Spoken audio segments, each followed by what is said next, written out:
Reverend James OS park का स्वागत करते हैं।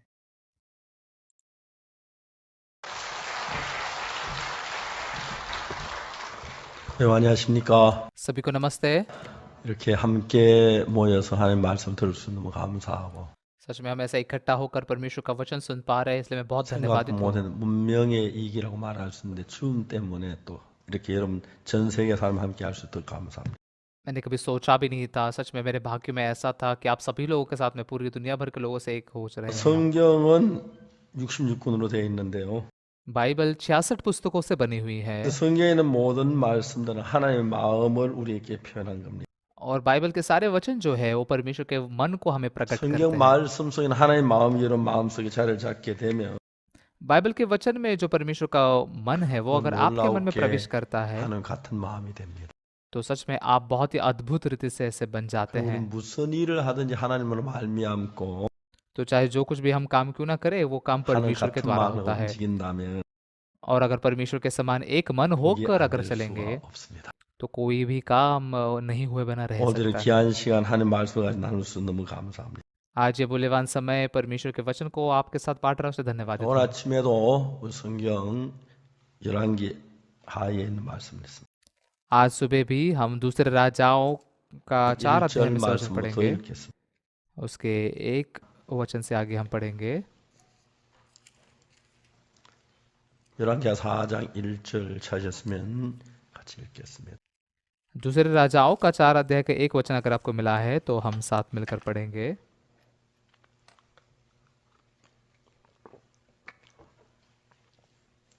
선지자 생도의 아내 중에 한 여인이 엘리사에게 부르짖어 가로되 भविष्यवक्ताओं के चेलों की पत्नी में से एक स्त्री ने एलीशा को दुहाई देकर कहा, 당신의 종 나의 남편이 이미 죽었는데 당신의 종이 여호와를 경외한 줄은 당신이 아시는 바니이다. तेरा दास मेरा पति मर गया और तू जानता है कि वह यहोवा का भय मानने वाला था, पर जिसका वो कर्जदार था वह आया है कि दोनों पुत्रों को अपने दास 이제 बनाने के लिए ले 체주와 जाए। 일어나의 두 아이를 취하여 그 종을 삼고자 하나이다. पर जिसका वह कर्जदार था वह आया है कि मेरे दोनों पुत्रों को अपने 엘리사 दास 저에게 बनाने के 이르되 लिए ले 내가 जाए। 너를 위해 어떻게 하랴 내 집에 무엇이 있는지 내게 고하라. एलीशा ने उससे पूछा, मैं तेरे लिए क्या करूं, मुझे बता कि तेरे घर में क्या है। 저가 가로되 계집 종의 집에 한 병 기름 외엔 아무것도 없나이다. उसने कहा, तेरे दासी के घर में एक हांडी तेल को छोड़ और कुछ नहीं है। 가서 너는 밖에 나가서 모든 이웃에게 그릇을 빌라 빈 그릇을 빌되 조금 빌지 말고 उसने कहा कि तू बाहर जाकर अपने सब पड़ोसियों से खाली बर्तन मांग ले और थोड़े बर्तन न लाना। 넌 내 두 아들과 함께 들어가서 문을 닫고 그 모든 그릇에 기름을 부어서 차는 대로 옮겨 놓아라. फिर तू अपने बेटों समेत अपने घर में जा और द्वार बंद करके उन सब बर्तनों में तेल उंडेल देना और जो भर जाए उन्हें अलग रखना। 여인은 물러가 그 두 아들과 함께 문을 닫은 후에 저희는 그릇을 그렇게 가지고 그는 부었더니 तब वह उसके पास ले चली गई और अपने बेटों समेत अपने घर जाकर द्वार बंद किया। 그릇에 다 찬지라 여인이 아들에게 이르되 또 그릇을 내게로 가져오라. तब वे उसके पास बर्तन लाते गए और वो उंडेलती गई। जब बर्तन भर गए तब उसने अपने बेटे से कहा, मेरे पास एक और बर्तन भी ले आ, और उससे कहा, और 아들과 बर्तन नहीं 다른 रहा। 그릇이 없나이다 하니 기름이 곧 그쳤더라. उसने उससे कहा कि और बर्तन तो नहीं रहा, तब तेल रुक गया। 그 여인이 하나님의 사람에게 나아가서 고한데 저가 가로되 너는 가서 기름을 팔아 빚을 갚고 남은 것은 내 두 아들이 생활하려 하라 하였다. तब उसने जाकर परमेश्वर के भक्त को यह बता दिया और उसने कहा, जा तेल बेचकर ऋण भर दे और जो रह जाए उससे तू अपने पुत्रों सहित अपना 우리가 निर्वाह करना। 성경을 읽어보면 성경 66권이 형성되게 되는 그 전체 과정을 함께 알 수가 있습니다. जब हम बाइबल को पढ़ते हैं तो कैसे बाइबल के 66 पुस्तकें इकट्ठा बनी है, इसकी प्रक्रिया को जान सकते हैं। 세계에서 하나님은 인간을 만드셨습니다.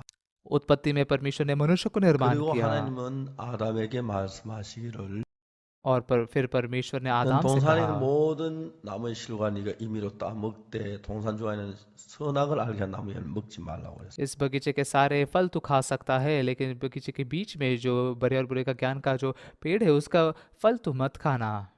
선과 악을 알게 하는 나무의 열매.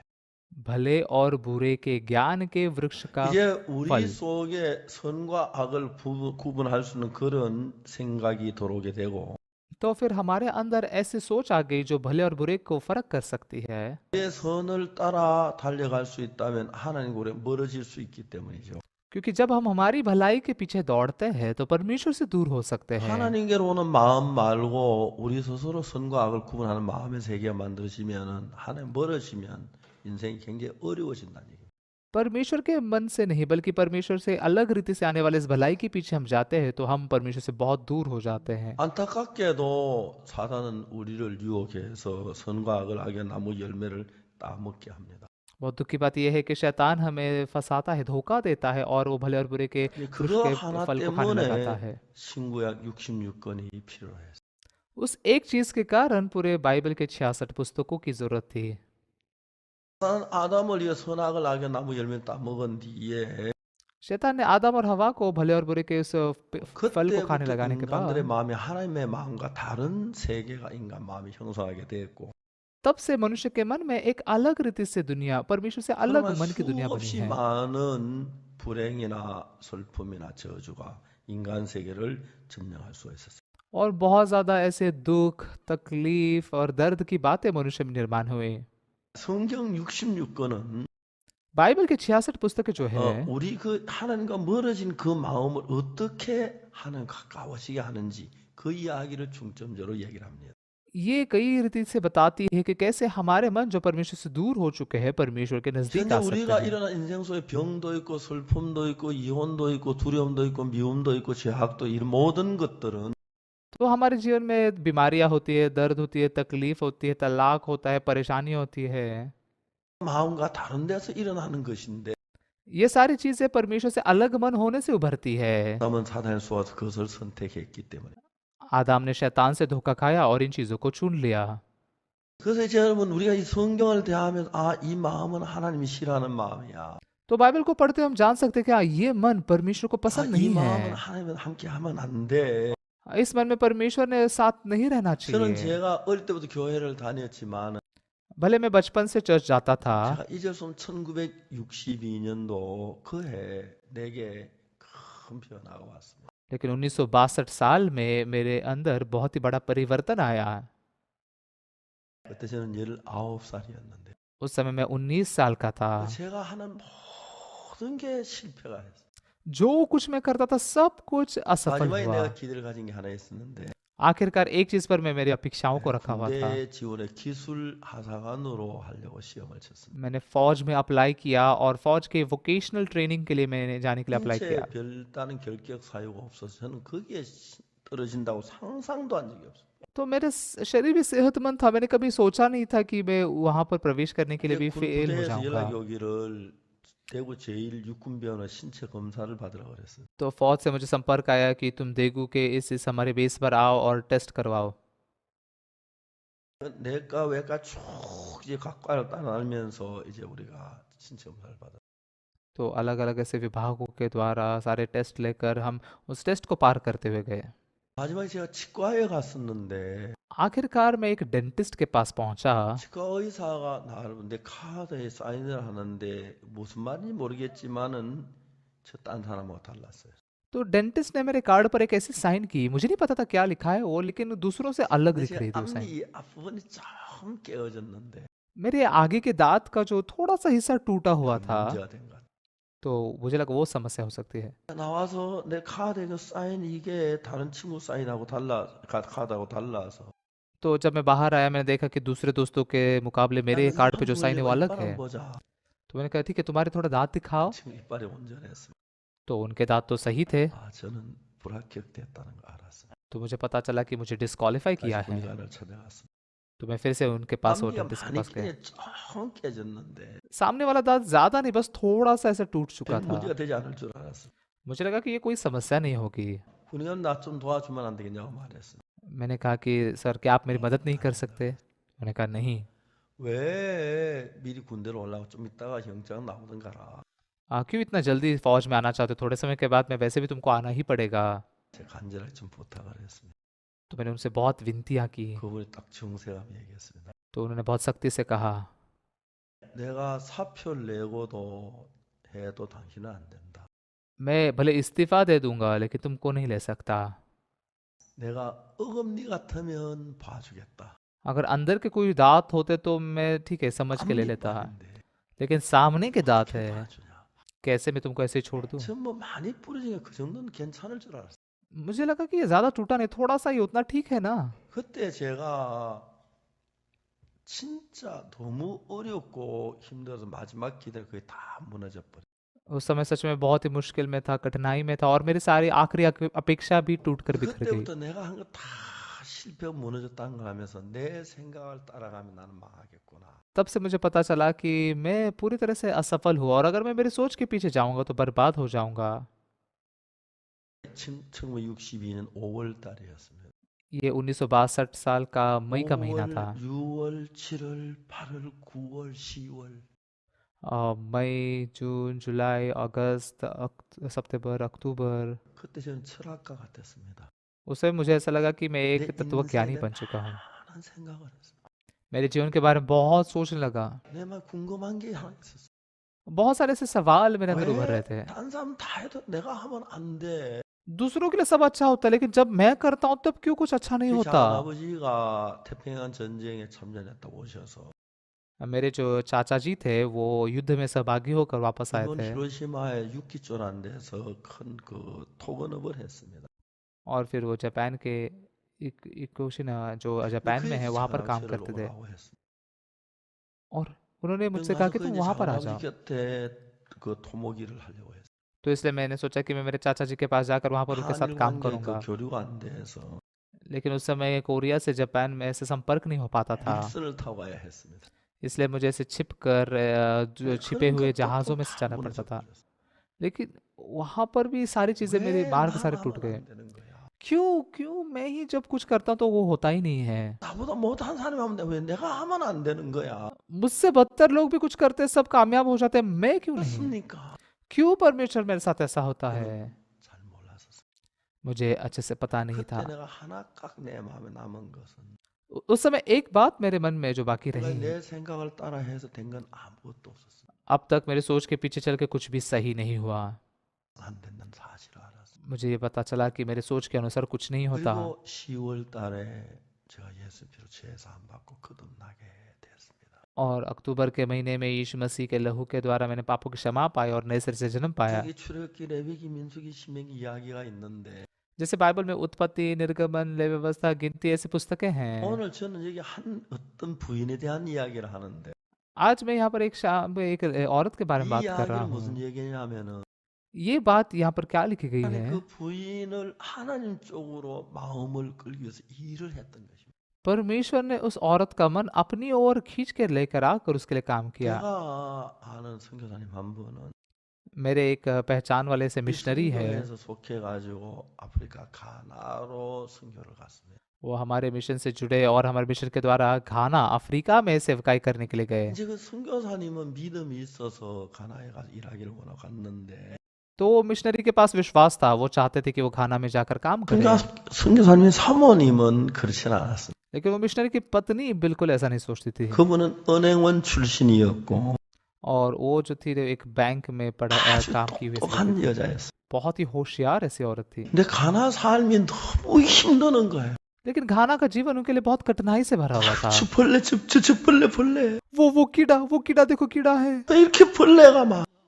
क्यों इतने सारे कीड़े हैं यहाँ 또 왜 पर? 수돗물은 안 나와? और यहाँ पर नल में पानी क्यों नहीं 날씨는 왜 आता? 이렇게 더워?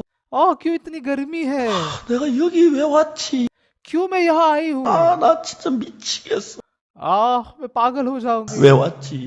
क्यों मैं यहाँ पर आई हूँ? 선교 본부에서 तो इसलिए मिशन के 그 हेडक्वार्टर से 부부에게 어디로 가냐면 숲속에 말린 숲속에 마을에서 어떤 분 연락이 왔는데 우리 마을에 와서 말씀을 전해달라고 해서 तो हेडक्वार्टर्स ने कहा कि इनको कहा कि तुम जंगलों में जाओ। वहां से हमें संपर्क किया है लोगों ने कि वहां पर आकर सुसमाचार प्रचार 선교 करो। 본부에서 그 부부를 보고 그 마을에 가서 몇 달 동안 말씀을 전하고라 그랬어. तो मिशन के हेडक्वार्टर्स ने उस मिशनरी उसकी पत्नी को कहा कि उस जंगल में जाओ और वहाँ के लोगों को इस सुसमाचार प्रचार करके आओ। 이 부인이 자기 집에 와서 덜렁덜렁 누워버렸어.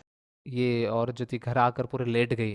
내가 미쳤어 그 일을 하게. मैं पागल हूँ क्या वहां जाने के लिए? 가나도 싫은데 मुझे खाना भी 그 पसंद नहीं है 숲속에 ना। और वहां 내가 짐승이야 그런 데가 मैं क्या जानवर हूँ वहां जाने के लिए? 들어 누워. वो पूरी बस लेट ही गई। 한국 갈 거야. मैं कोरिया वापस जाऊंगी। 아무렇게나 한국. नहीं, कोरिया ही चली 아, जाऊंगी। 내가 어찌다가 저 양반하고 결혼해서 क्यों मैंने इस आदमी के साथ शादी की। 저녁에 남편이 돌아왔어.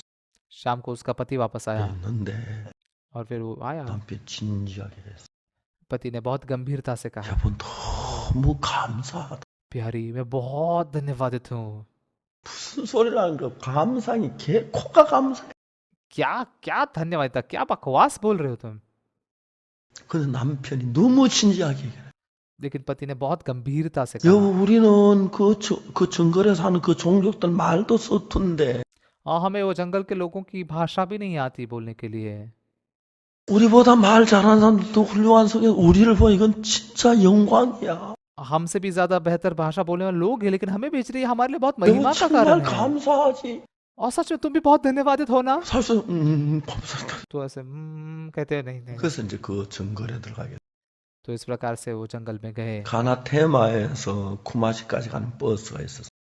घाना से तेमा से थुमाशी तक जाने के बस में बैठ 이제 गए। 쿠마시에서 버스를 내려가지고 कुमाशी में बस से उतरे। 다시 가는 길이 거기는 이제 운행 노선에 버스가 없었어.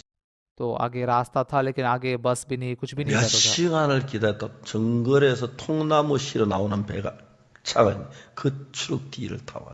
तो बहुत घंटे के लिए चलते रहे। फिर एक ट्रक आया जो लकड़ियों को इकट्ठा करके लेकर जाते, वो उसमें बैठ के वो गए। 거기서 이제 진짜 정글에 들어가는데 वहां से सच में जो जंगल है वहां पर चले गए। 차 한 대 이제 뭐 고개를 들고 다니 막 엎드려가지고 있는데 안내자가 나왔어. और फिर जैसे वो चलते जा रहे थे, जंगल में से पूरे से झुक कर जाना पड़ता था, उनके सब टकराते थे। 달려가는데 तो इसलिए वो ऐसे नीचे झुक कर 그 뒤에 이제 아내가 따고 뒤에 이제 남편이 따라와. तो गाइड के पीछे पत्नी चल रही थी, उसके पीछे वो पति चल 고개들 막 나무에 부딪히니까 क्योंकि उनके अगर हसल 그 उठाएंगे 시간 तो 동안을 पेड़ों से 뛰어왔어. टकराएंगे। तो लगभग 2 घंटे के लिए वैसे चले। 나타난 것이 뭐냐 넓은 और आगे क्या दिखाई 속에 एक पूरे से बाहर 나무를 जंगल के झाड़ियों में 베내고 वहां पे कुछ पेड़ काटे गए। 100여 호 이제 그 움막집 있는 그 동네였어. और एक ऐसा इलाका था वहां पर जहाँ पर 그래서 100 거기서 के आसपास 이제 घर थे। 하루 이틀 성경 이야기를 하는 거예요. वहां पर एक दिन के लिए 2 दिन के लिए वो बाइबल की बातें बोलने लगे। 그래서 성경 이야기를 하는데 이 사람들 이렇게 왜 살지? तो हाँ, ये लोग ऐसा क्यों जीते हैं, उनको 여기 लगा 나와 살지 편하게 한 사람 왜 여기서 뭐야 이게? शहर में जाकर आराम से रह सकते हैं, यहाँ पर क्यों ऐसा जीते हैं लोग। 물도 제대로 안 좋고. यहाँ पर पानी भी इतना अच्छा नहीं है। 근데 이제 성경 공부를 하루 이틀 배웠어. लेकिन 1 दिन 2 दिन बाइबल स्टडी की। 부인이 달걀 이렇게 몇 개를 들고 선교사님 잡수라. तो एक औरत आई अंडों को लेकर और कही, मिशनरी आप ये लीजिए, आप खाइए। 너무 고마웠어요. वो बहुत धन्यवादित थे। 어떤 분은 바나나도 가져오고 और किसी ने उनके लिए 볶음밥도 केला भी लाया 가져오고 और 어떤 닭도 कोकोनट 한 भी 마리 लाया। 가져오고 और फिर एक 감사했어요. चिकन भी लाए। बहुत 어느 धन्यवाद थे। 날 성경 공부를 다 마치고 돌아갔는데 एक दिन पूरा बाइबल स्टडी खत्म करके वापस जा रहे थे हम, 선교사 내외와 그 집 주인이 있었어요. और वहां पर मिशनरी 주인이 이야기를 और 했어요. जिस घर में थे उस घर का मालिक था। 선교사님 죄송합니다. वो कहने लगे, मिशनरी माफी 전 चाहता हूँ, 선교사님 드릴 게 아무것도 없어요. मेरे पास आपको देने के लिए कुछ नहीं है। 뭐 별로 생각을 안 했던 이야기인데 उन्होंने कभी इसके बारे में सोचा ही नहीं था, 다음 이야기를 계속했습니다. लेकिन वो लगातार बोलते गए। 제 안에 사는 친정은 부자입니다. मेरी पत्नी जिस घराने से है वो घराना बहुत अमीर है। 사실 아프리카 부자들 진짜 부자는 잘 살지만 तो अफ्रीका में भी जो अमीर होते हैं सच में बहुत अच्छे से 정글의 रहते हैं। 부자라는 건 바나나 나무 더 있으면 부자고 그런 거니. लेकिन जंगल में अमीर मतलब क्या है कि एक केले का पेड़ है मतलब वो अमीर है। 그저 친정이 부자고 तो उसके परिवार वाले पूरे 아내도 부자입니다. अमीर है। मेरी पत्नी भी अमीर थी। 여기 바나나 잔뜩 달린 나무 전부 아내 나무입니다. ये सारे जो पेड़ जो है ना जहाँ पर केले लगे हुए ये सब मेरे पत्नी के पेड़ है। 다 따먹고 남은 맨 나무 저건 내 ना무입니다. और वो देख सकते हैं कि वो जो पेड़ है वो 코코넛도 वो 아내 मेरा है। 나무 전 코코넛 가득 있고 और मेरे पत्नी के जो नारियल का जो पेड़ है उसमें बहुत 내 नारियल है, 나무는 다 코코넛 따먹고 없습니다. लेकिन मेरे नारियल के पेड़ में कोई नारियल है ही नहीं। 그래서 선교사님께 드릴 게 없습니다. 죄송합니다. तो इसलिए उन्होंने कहा कि मिशनरी आपको देने के लिए मेरे पास कुछ नहीं है, 야는 माफ कीजिए। 깜짝 놀랐어요. वो उसकी पत्नी बहुत 이 आश्चर्यचकित हो गई। 마을엔 아내 나무, 남편 나무가 따로 있구나. इस गांव में पति का पेड़ और पत्नी का पेड़ अलग अलग 아, है। 그러고 보니까 그 바나나는 있는데 손도 못 대는구나. तो इसलिए वो उस केले के पेड़ को हाथ भी नहीं लगा सकता। 이 부인이 무슨 생각했냐면은 तो इस औरत ने क्या सोचा? 참 웃긴다. ये बहुत मजाकिया है ना। 나머지가 다 해도 20%치도 안 될 건데. ये पूरा पूरा पेड़ इकट्ठा करेंगे तो 근데 20 그거 डॉलर भी 뭐 नहीं है। 아내 나무 남편 나무가 있어. लेकिन इसमें कहाँ से पत्नी का पेड़ पति का पेड़ सा है? 그게 무슨 부부야. ये कैसे पति पत्नी हो सकते 진짜 이 हैं? 사람들 아프리카 사람이네. ये सच में अफ्रीका के लोग बहुत ही बचपना है 그런 उनमें। 마음이 들었다는 거예요. इस प्रकार का मन उसमें आया। 그러다 깜짝 놀란 거는 और उसके बाद में बहुत आश्चर्यजनक बात क्या थी? 자기도 바나나나 코코넛이나 이런 것 가지고는 안 그러지만 वो केले या नारियल को लेकर ऐसा विभाजन नहीं कर रही 그쪽 थी। 사람은 전혀 다를 건 똑같은 우리 집 시집 막 따지고 그런 걸 보고 लेकिन जब उसने देखा कि 자기가 मेरे 깜짝 놀랐. उसने देखा कि जैसे मेरे शादीशुदा जीवन में भी मैं भी बिल्कुल वैसी ही हूँ, ये देखकर वो आश्चर्यचकित हो गई। 코코넛 나무 같이 여보. 왜 당신 코코넛 안 먹어요? तो नारियल के पेड़ को लेकर मेरे 그거 प्यारे 내 पति 나무 क्यों 아니라 नारियल 당신 क्यों नहीं खाते? 나무잖아. नहीं, वो मेरा पेड़ नहीं है, तुम्हारा पेड़ है ना। 이게 부부인데 그 뭐 코코넛 내 나무 네 나무 어디 잡숴요. हम तो पति पत्नी है, मेरे नारियल का पेड़ तुम्हारा पेड़ कहाँ से है? तुम 당신 खाओ, 남편이잖아요. आप मेरे पति हो ना। 바나나 저 다 당신 거예요. 그러면 얼마나 ये 행복하겠어요. केले सब आपके हैं। ऐसा अगर होता तो कितना खुशी भरी बात होती ना। 부인 사모님이 그날 자기가 아프리카 사람처럼 코코넛이나 바나나 그거 가지고는 얘기하지 않지만 लेकिन इस पास्टर की पत्नी ने ये जान लिया कि वो तो और ज्यादा दुष्ट थी। 자기는 그보다 더 악한 인간인 걸 발견했습니다. लेकिन इस पास्टर की पत्नी ने ये जान लिया कि वो तो और ज्यादा दुष्ट थी। 그리고 그 사모님이 그때부터 마음이 달라지기 시작해요. तब से लेकर उनके मन बदलने 얼마 लग 있다 गया। 이제 가나다에 있다가 가나안 나라에 있다가 다른 나라로 थोड़े 파송이 समय के बाद में वो घाना में रहे थे, लेकिन बाद में दूसरे देश में गए। बाद में वो बेनिंग नाम के 베냉이라는 देश 나라에 में गए। 갔습니다. 가나는 영어를 쓰는 나라고 베냉은 불어를 쓰는 나라. घाना जो है वो इंग्लिश का इस्तेमाल करते हैं, लेकिन बेनिन फ्रेंच का इस्तेमाल किया जाता 근데 है। 베냉에는 영어를 안 쓰니까 자기는 영어를 좀 아는데 이제 베냉 불은 너무 모르는 거예요. उसको इंग्लिश आती थी, लेकिन बेनिंग में इंग्लिश नहीं इस्तेमाल करते, उसको फ्रेंच नहीं आती थी। 이 부인은 그날부터 마음이 달라지기 उस समय से उसका मन बदलने लग गया। 가방에다 큰 영어 उसके 성경책을 बैग में वो अपना 넣고 बड़ा इंग्लिश बाइबल रखती थी, 다음에 그 불어 성경책을 넣고 और फिर फ्रेंच बाइबल भी रखती थी, 다음에 불어 사전을 넣고 और फिर फ्रेंच डिक्शनरी भी रखती थी, 그리고 집집마다 찾아다니면서 하나님 복음을 전하고 했어요. और घर घर जाते हुए सुसमाचार प्रचार कर रहे थे। 사람들이 어떤 계기로 마음이 바뀌어지는 경우가 있습니다. सभी लोग, कोई तो ऐसा किस्सा होता है जो लोगों के मन को बदलता 그래서 이제 है। 그런 마음의 계기로 마음이 바꿔지면서 사람들의 삶이 달라지기 시작하는 거죠. तो इस घटना के द्वारा लोगों के मन ऐसे बदल जाते हैं और वो बहुत ही अलग ऐसे बन 사랑하는 जाते 여러분, हैं। 여러분들은 오늘 아침에 여러분 근심거리가 없었습니까? मेरे प्यारे भाई बहनों, क्या आज सुबह आप किसी चीज के बारे में चिंतित हो? 가정에 문제가 없습니까? आपके परिवार में कोई समस्याएं 혹시 हैं? 여러분의 자녀가 아프다든지 आपके बच्चे बीमार हैं, 가족이 병들거나 या फिर आपके परिवार वाले 그걸 बीमार 보는데 हैं, 학비가 모자라 아이가 공부를 제대로 못하고 그러지는 않습니다. या फिर आपके पास पैसे नहीं है कि आपके बच्चों को स्कूल भेज सके। 우리가 사는 인생 속에는 기쁨도 있고 즐거움도 있지만 हम जो जीवन जीते हैं उसमें खुशी भी है, आनंद भी है, 염려도 많고 근심도 लेकिन 많습니다. बहुत सारे चिंताएं भी है, तकलीफें भी है। 근데 이제 여기에서 왜 인생이 괴로움을 겪어야 하는지, तो क्यों मनुष्य को इतना दुख उठाना पड़ता है? 왜 인생이 슬퍼해야 하는지, क्यों मनुष्य को इतना उदास होना पड़ता 마음이 है? 어두워야 하는지, क्यों उसका मन अंधकार में होना 그런 पड़ता है? 부분을 성경은 자세히 이야기하고 있어요. इन बातों के विषय बाइबल बहुत सटीकता से बात करती है। 하나님은 우리를 정말 사랑하시는데 परमेश्वर सच में हमसे बहुत प्यार करता है। 하나님께 있는 사랑, 하나님께 있는 능력, 하나님께 있는 지혜, 하나님께 있는 평안, 그걸 우리 속에 부어주기를 원하는데 परमेश्वर चाहता है कि उसकी ताकत, उसकी शांति, सब कुछ उसका प्यार हमें बहाना चाहता है। 그런 것이 하나님하고 우리하고 같은 마음이 돼서 한 마음이 되어졌을 때 जब हम परमेश्वर के साथ एक मन होते हैं, एक होते हैं, 여러분은 모든 것이 하나님으로 말미암습니다. तो फिर सब कुछ आपके जीवन में परमेश्वर के द्वारा ही बनता है। 저는 제가 주님 안에 살면서 1963년도에 성경학교 기본 교육을 마치고 जैसे मैं प्रभु के अंदर रहा 1963 साल में मेरा मिशनरी स्कूल का ग्रेजुएशन में पूरा कर सका 압곡동이라는 데를 갔습니다. और फिर मुझे अपकुकदोंग नाम की जगह पर भेजा गया। 지금 생각 그때가 너무 좋았는데 अभी भी जब उस समय की याद आती है तो मैं बहुत खुश होता हूँ। 제가 그 동네에 갈 때 한 2, 3일 먹을 양식을 가져갔습니다. जब उस समय मैं उस 제가 इलाके 그 में गया, 동네 मैं 갈 2-3 दिन 때 का 한 खाना 2, लेकर गया 3일 था 먹을 개월을 살았어요. और वहाँ पर मैं 9 महीने रहा। 내가 들어갔을 때 그 당시 그 동네는 तो जिस गांव में मैं गया था 장마가 왔습니다. वहाँ पर बारिश का मौसम था। 보통 이제 보리 추수하고 나오면 장마가 와야 하는데 आमतौर पर जब बाजरी का हार्वेस्ट होता है उसके बाद में ये बारिश का मौसम होता है। 보리가 있을 때 장마가 तो लेकिन उस समय वो बारिश का मौसम जल्दी आया था और बाजरी को फसल वो नहीं ले पाए थे। 아주 가난한 동네.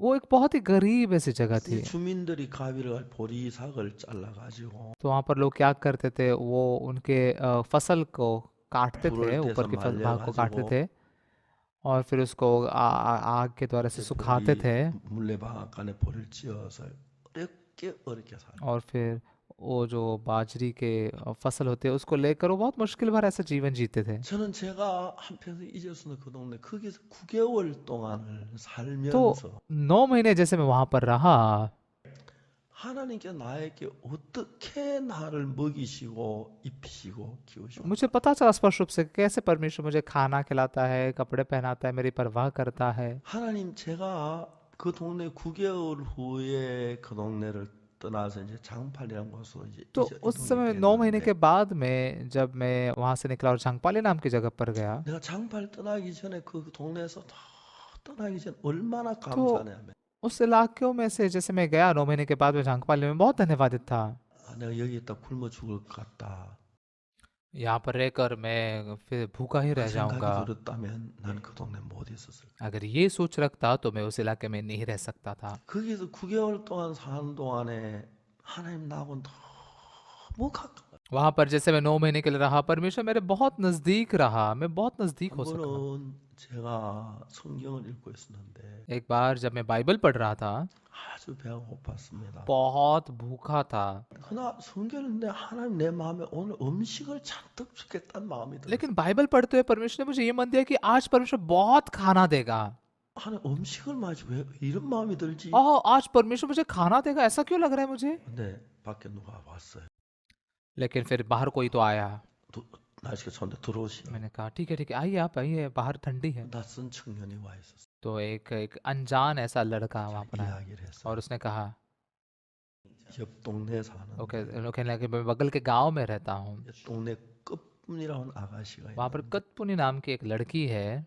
그 아가씨 오빠가 군대 갔어. उस लड़की का बड़ा भाई फौज में गया था। 운전하다가 낭떠러지 밤에 졸다가 낭떠러지 वो 죽었어. गाड़ी चला रहा था फौज में, लेकिन उसको नींद आ रही थी और इसलिए उसकी गाड़ी ऐसे गिर गई और वो 군대에서 मर 그 गया। 시체를 관에 넣어가지고 가져왔어. तो फौज से उनने उसके मृतदेह को एक कॉफिन में डालकर लेकर आए हैं। 시체가 막 동네 군인들 들고 도는데 동네 어른가 딱 막았어. तो जब सैनिक लोग लेकर आ रहे थे उस मृतदेह को, तो गांव के मुखियों ने उन्हें रोक दिया। 아 여기 동네 못 들어. नहीं, यहाँ पर इस गांव में नहीं आ सकते। 아이 동네 नहीं, ये 사람 इसी गांव का है, 안다. हम जानते हैं। 그렇지만 이 동네는 산 사람은 돌에 죽은 사람 못. इस गांव में जिंदा लोग आ सकते हैं लेकिन मरे हुए लोग नहीं आ सकते हैं।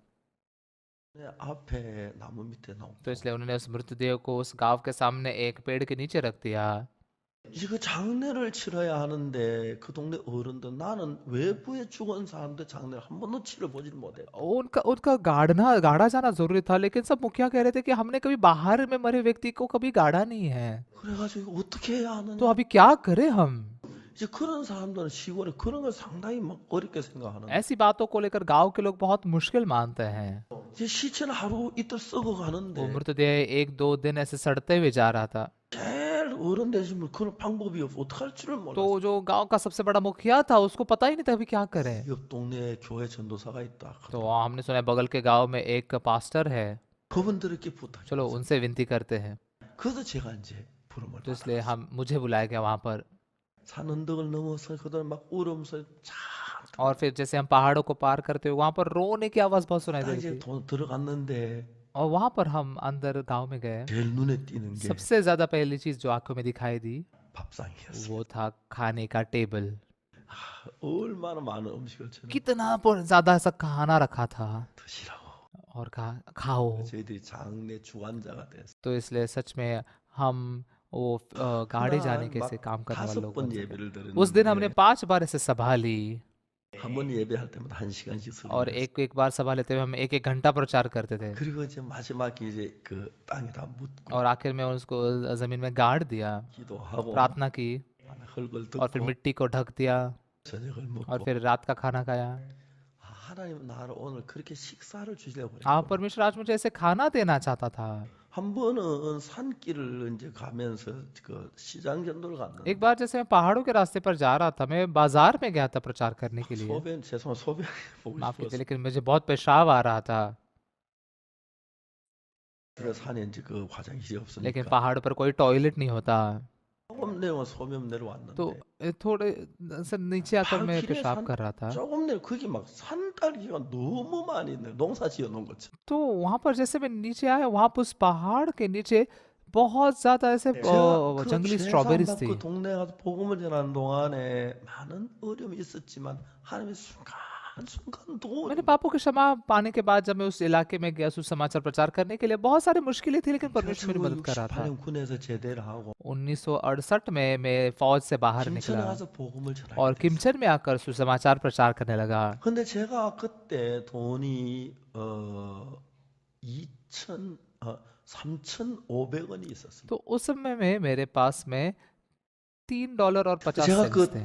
집값을 군대 제대로 경제 감각이 없어서 उस समय 몰랐는데 मुझे ये कुछ जो बाहर जो इकोनॉमी है उसके बारे में कुछ पता नहीं था, घर के 근데 कीमत कितने जानता नहीं 3,500원 था। 방을 얻을 수 있으면 그래서 복음을 전하고 तो इसलिए 싶었어요. अगर वो $3.5 से अगर मुझे घर मिलेगा तो वहां पर मैं घर लेकर 가서 सुसमाचार 보니까 प्रचार करना चाहता था। 집세를 한 방을 하나 얻는데 보니까 7만 원을 다 तो जैसे बाहर जाकर मैंने देखा घर कहाँ मिलता है क्या, तो उन्होंने कहा कि आपको $70 भरने 그 पड़ेंगे। 돈은 그 3,500원은 집세 20분의 1도 तो 안 मेरे 됩니다. पास में जो 3.5 जो डॉलर था वो तो 20 하나님의 기도 집을 प्रतिशत भी 달라고 नहीं था। 기도했어요.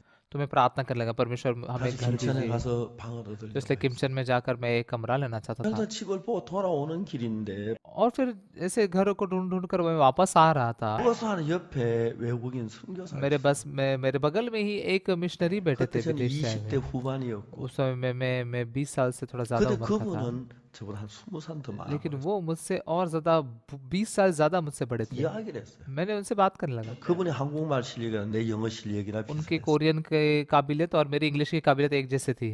그래서 이야기를 하면 당신 तो 어디서 हम बात कर लेंगे, 왔냐고 आप कहाँ से आए हो? वो 한국에서 कहने लगे मैं इंग्लैंड से आया हूँ। 무슨 일 하시냐고 क्या करते हैं आप? मैं एक 선교사 मिशनरी हूँ। 아, हाँ, सच में 그러냐고. है। 지금 무슨 여행을 अभी कौन सी 하냐고. यात्रा पर हो आप? 그냥 नहीं, 여행을 मैं बस 하고. ऐसे ही घूम रहा हूँ।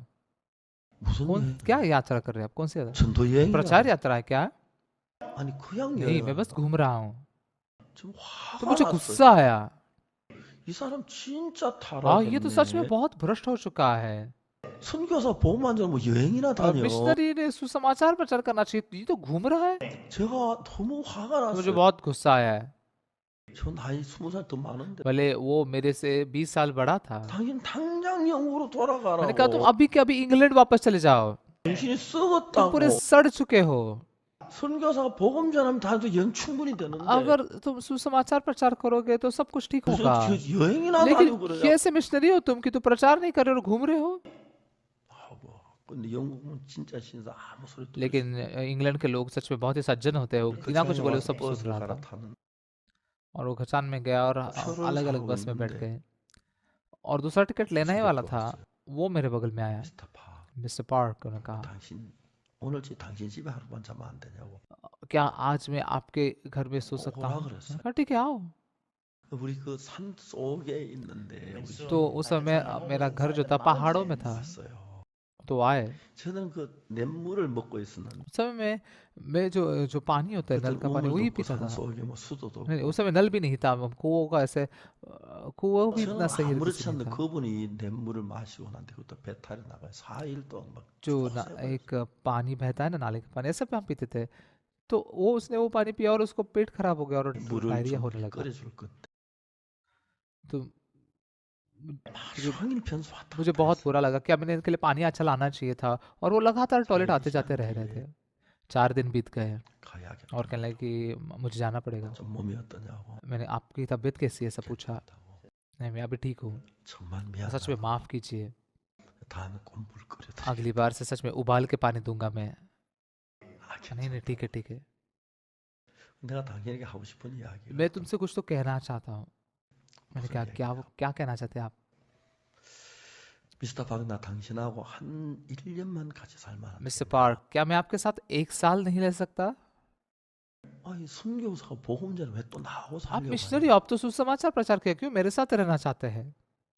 나는 많은 사람을 만나봐. मैं बहुत सारे लोगों से मिला हूँ। 당신처럼 이렇게 사는 사람 본 적이 आपके जैसे ऐसे जीने वाले व्यक्ति को कभी किसी ने नहीं देखा है। 어느 목사님이고 어느 성경 이렇게 사는 처음 आ- 봤다. कोई भी पास्टर हो, कोई भी व्यक्ति हो, मैंने इनको ऐसे जीते हुए नहीं 너무 देखा। 이해가 안 가요. मैं समझ नहीं सका, 사는 게 어떤 건데? मैं कैसे जी रहा हूँ। 나 당신 삶을 वो 배우고 कहने 싶어. लगे कि मैं आपके जीवन को सीखना चाहता हूँ। 1년만 살게 달라고 간절하게 애원을 하는. 1 साल बस मुझे आपके साथ रहने दे, जैसे विनती करने लगा। 외국인들은 이런 걸 배우려고 하나? तुम विदेशी हो, ये सीखना चाहते हो क्या तुम? 제가 이야기할 तो 수 उसमें मैं 없었어요. कुछ नहीं बोल सकता था। 그분이 간곡하게 1년만 당신하고 살고 और उसने बहुत विनती करते कहा, 1 साल ही मुझे बस आपके साथ रहने दीजिए। 당신 사는 삶을 보고 싶어. आपका जो जीवन है वो सच में देखना चाहते हैं। 그분이 내가 그냥 사는데 내 삶은 막 굉장히 충격을 받은 거야. और सच में मैं बस मेरा जीवन जी रहा हूँ, लेकिन वो 뭘 बहुत ही 배우는 आश्चर्यचकित 거냐? हो गए। मैं मुझसे क्या सीखोगे? 그분이 진지하게 लेकिन उन्होंने बहुत ही गंभीरता से कहा, 허락해달라. ऐसा होने दीजिए। 안 된다. मैंने कहा नहीं, 왜 당신 선교비가 오느냐? क्योंकि तुम्हारे मिशनरी फी आती है ना, मिशनरी फंड्स आते हैं। 영국에 선교비가 온다 하더라고. मैं कहा हाँ, मुझे मिशन से फंड मिलता है 제가 इंग्लैंड से। 이야기했어요. तो मैंने उनसे कहा, 저는 아무도 도와주는 मेरी मदद करने वाला कोई नहीं है, 하나님을 의지하고 मैं परमेश्वर पर निर्भर रहकर जीता हूँ। 나는 종종 굶는다. मैं कई बार भूखा 생각이 रहता हूँ, 없어서. लेकिन मुझे विश्वास 당신 पसंद 집에 है। 빵 많이 있고 लेकिन आपके घर पे बहुत 집에 ज़्यादा 빵이 खाना है, 없어요. लेकिन मेरे पास अगर कोई ब्रेड नहीं 당신 है तो 빵 바라보기에도 당신 나 빵 좀 난 그렇게 मैं आपके 싫다. ब्रेड को देखते हुए मुझे ब्रेड दीजिए दीजिए ऐसे बोलना मुझे बिल्कुल पसंद नहीं है। 그러면 만일에 당신 나한테 이렇게 하면 내가 허락. अगर तुम मेरे साथ ऐसा बर्ताव करोगे तो फिर मैं तुम्हें रहने की इजाज़त दे 당신의 सकता 빵이 हूँ। 썩어나 주지 तो 마. भले तुम्हारा ब्रेड सड़ जाए, लेकिन मुझे मत देना। 어제 돈이 안 많아 당신 돕지 마. भले मेरे पास कुछ भी पैसा मत हो, लेकिन तुम मुझे पैसा नहीं देना। 아 좋다. उसने कहा, हाँ ठीक है, अच्छा है। 굉장히 기뻐하며 और 있어요. बहुत ही खुशी से वो चला गया। 일주일이 지난 뒤에 찾아왔어요. 1 हफ्ते के बाद में वो आया। 아, 미스터 박, मिस्टर पार्क, 우리 한 집에 살아야 하지 않겠나? हमने एक घर में रहना चाहिए ना। 기도했는데 मैंने प्रार्थना की, 기도부에서 집을 얻을 돈 줬죠. लेकिन हमारे मिशन के मिशन की तरफ से उन्होंने हमें एक घर लेने के लिए पैसा दिया है। 50만 원쯤 되는 건데. वो लगभग $500 그게 कितना 이제 पैसा 그 था। 당시에 김천은 최고로 좋은 집값이에요. वो उस पैसे से किमचन में से सबसे बेहतरीन घर खरीद सकते 왜 थे। 하나님 영국 목사님 선교사 기도는 저렇게 잘 들어? 난 기도 잘 안 들어줘. मैंने सोचा कि आप परमेश्वर क्यों आप बस इंग्लिश मिशनरी की प्रार्थना को इतना सुनते हैं, मेरी क्यों नहीं सुनते? 이제 그분하고 같이 살게 됐어요. तो फिर तब से मैं उसके साथ में रहने लगा। 내게 집을 주셨다는 마음이 सच में 들었어요. मुझे ऐसा मन आया कि हाँ, परमेश्वर ने मुझे घर दिया है। 그날부터 그때 저는 아직까지 제가 필요한 거 사람에게 한 번도 암시하거나 तब से लेकर जो मेरी जरूरत की चीजें हैं, मैंने कभी भी किसी मनुष्य को दिखाया नहीं है। 1달러 내가 좀 도와달라 그렇게 해본 적 कभी भी किसी से नहीं कहा है कि $1 भी मेरी मदद करो। 하나님은 늘 나에게 부족하지만 가득한 가득 주셨어요. हमेशा मुझ में कमियां थी, लेकिन परमेश्वर ने हमेशा 그리고 मुझे भर 내가 दिया। 하나님만을 의지하며 살도록 그렇게 했어요. और परमेश्वर ने मुझे बस उस पर निर्भर रहकर जीने लगाया। 좀 어려울 때도 있었고 कभी कभी मैं मुश्किलों में था, 그럴 때 हाँ 있었지만 ऐसा समय था, लेकिन 하나님 저를 도와주시고 परमेश्वर ने मेरी 지켜줬어요. मदद की, मेरी सुरक्षा की। 여기 이제 선지자 생도의 아내가 있었는데 यहाँ पर ये भविष्यवक्ताओं के चेलों की पत्नी 이분이 में से एक 결혼을 है। 해서 두 아들을 낳았습니다. इसने शादी की और उसके 2 बेटे 그 हुए। 둘이 참 결혼 잘해서 어느 날 남편이 하나님을 믿게 वो 됐어요. दोनों शादी करके बहुत अच्छे से रह रहे थे, लेकिन एक दिन उसके पति ने परमेश्वर पर 남편 विश्वास 좋은 남편이 나 하나님 믿어도 뭐 참 उसने 좋겠지. सोचा हाँ ठीक है, मेरा पति परमेश्वर पर विश्वास करता, तो ठीक है, 오늘 अच्छा 사람이 है। 선교사가 되고 싶어서 선지자 एक दिन ये 학교에 व्यक्ति एक 들어온 मिशनरी 거예요. बनना चाहता था, इसलिए वो भविष्यवक्ता के चेलों के 두 स्कूल में आया। 아들하고 아내하고 उसके 2 बेटे और पत्नी ऐसे, 들어왔어요. ये सब चारों के चारों वहाँ पर रहने के लिए 저희들도 आए। 이 선교 학교를 운영하고 있는데 हम भी ऐसा मिशनरी स्कूल चलाते 이런 हैं। 경우가 진짜 많아요. कई बार ऐसा होता 어떤 है, 경우냐면은 क्या होता है, 남편은 하나님을 살고 싶어서 선교학교에 와요. पर पति जो होता है वो परमेश्वर के लिए जीना चाहता है, इसलिए वो मिशनरी स्कूल में आता है। 아내는 막 선교가 되고 싶으면 손끝만큼 없는데 पत्नी के पास में थोड़ा सा भी मन नहीं होता कि वो परमेश्वर के लिए जिए, 남편을 따라오는 경우가 있죠. लेकिन ऐसे कई बार होता है कि वो अपने पति के बस पीछे पीछे आ 현저하게 जाते हैं। 생각이 차이가 나는 걸 볼 수 있어요. हम देख सकते हैं कि उनके सोच में बहुत ही 이제 그 साफ फर्क 진짜 होता है। 복음에 사랑하는 마음이 없는 사람 그냥 뭐 어려울 때 음식이나 돈을 근데 그 삶에 막 관심을 가지고 있고 और जब सच में जो परमेश्वर पर निर्भर नहीं है, वो बस पैसों में और खाने में 그 दिलचस्प होते हैं। 남편은 선교 보험 전도자들 막 기도하고 거기다 또 금식하고 성경 읽고 막 하잖아요. लेकिन उसका पति जो है परमेश्वर में दिलचस्प है, उसलिए बाइबल पढ़ता है, सुसमाचार प्रचार करता है, उसे पढ़ता भी है, 이 순자 उपवास 생도의 करता है। 아내는 남편 따라왔지만 신앙이 इ해가 안 लेकिन 가는 거예요. भविष्यवक्ता के चेलों की जो पत्नी है, वो अपने पति के पीछे पीछे तो आई, 뭐 लेकिन 기도한다고 आत्मिक 하는 समझ 가지고 नहीं 기도하지 सकते। 뭐 일할 거 뭐 있어.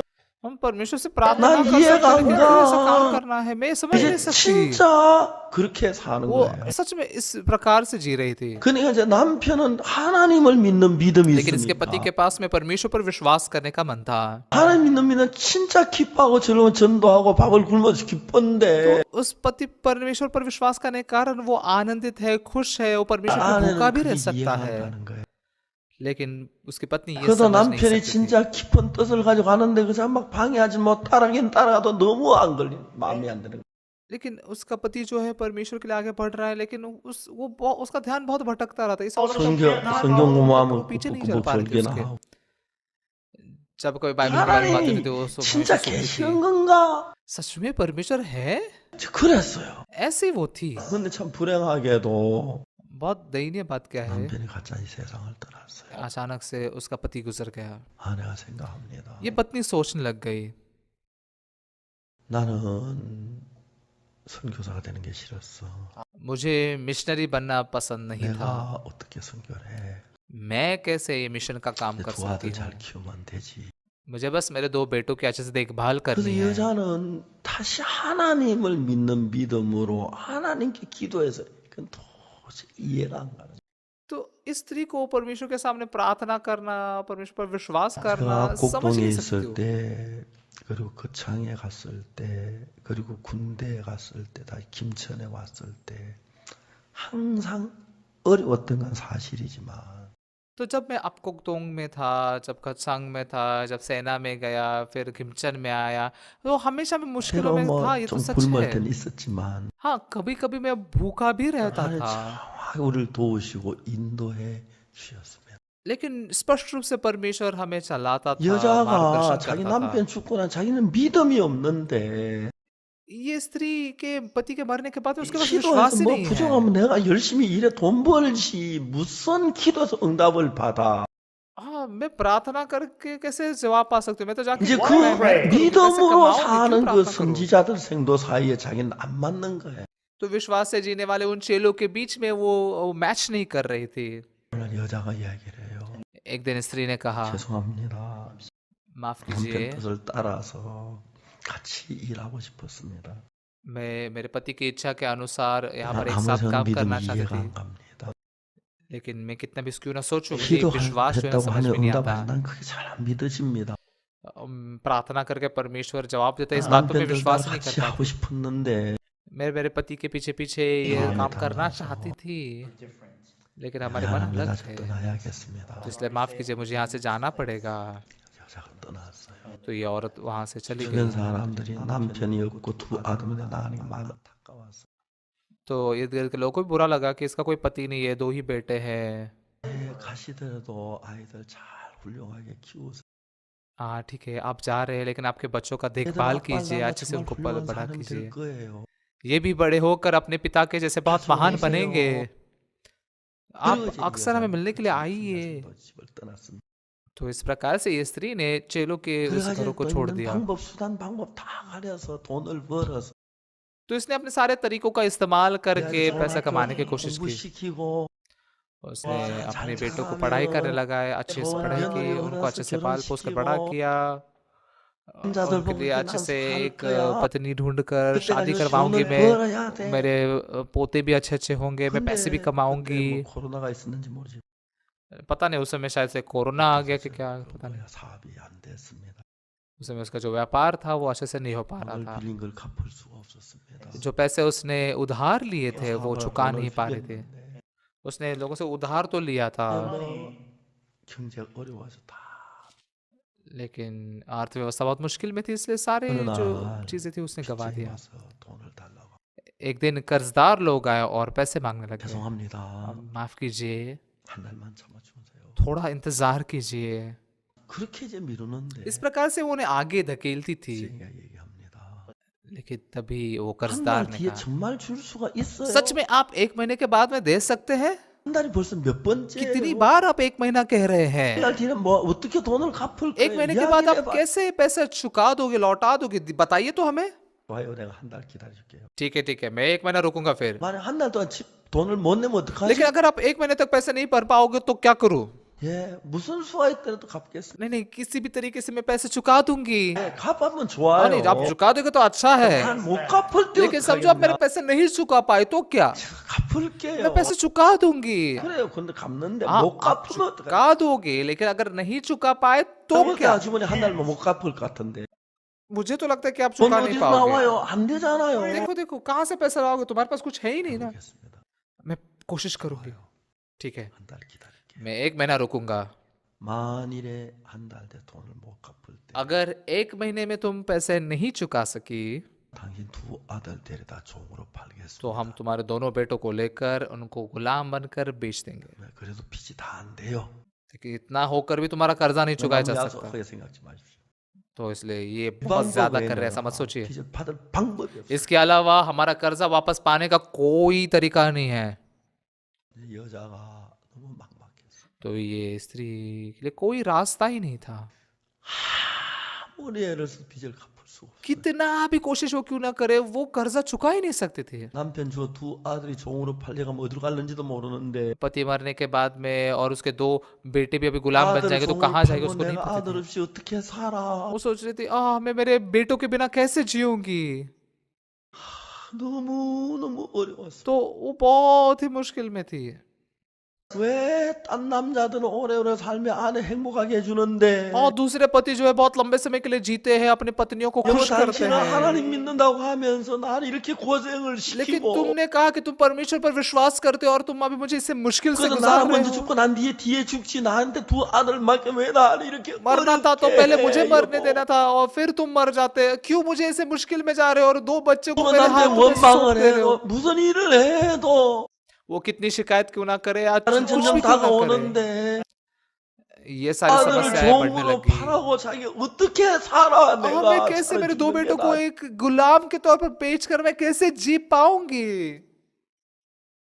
मरना बेहतर है मेरे लिए। 무슨 방법을 써 빚을 갚을 수 있는 길은 없고 돈을 빌릴 수도 없고 कोई भी तरीके का इस्तेमाल करके ये कर्जा चुकाने का तरीका ही नहीं था। वो 두 सिर्फ 아들이 पैसा 종으로 कर्जा ही ले 팔려간다고 सकती थी। 생각하니까 막 미칠 것 같아. तो जब वो सोच रही थी कि मेरे दोनों बेटे गुलाम बन जाएंगे, ये सोचकर वो पागल हो रही थी। 종으로 끌려가서 고생할 거 생각 고통스럽고 वो गुलाम के तौर पर लेके जाएंगे, वो तकलीफ में होंगे, मुश्किल से समय 이거 팔려갔다 बिताएंगे। 질리면 나중에 어디 간지도 못 찾고 아이들 볼 수도 없고 그러면 내가 어떻게 살아? ऐसे वो बेचे जाएंगे, फिर बाद में उनको ढूंढ भी नहीं पाऊंगी, उनको मैं कैसे मिलूंगी, मैं कैसे 방법도 जीऊंगी। 없고 죽은 남편을 원망해도 안 되고 도둑질할 수도 없고 두 아들 안 보낼 수도 없고 두 아들이 도망갈 수도 없고 तो अभी वो उसके पास कोई रास्ता ही नहीं था, वो भाग नहीं सकती थी, वो कर्जा नहीं चुका सकती थी, अपने दोनों बेटों के लिए वो कुछ नहीं कर सकती थी। 너무너무 남편이 원망스러워. वो अपने पति के प्रति बहुत शिकायत कर रही थी। 지는 죽어가지고 평안히 누워 잠자고 있는데 तुम तो मर चुके हो और आराम से सो रहे हो,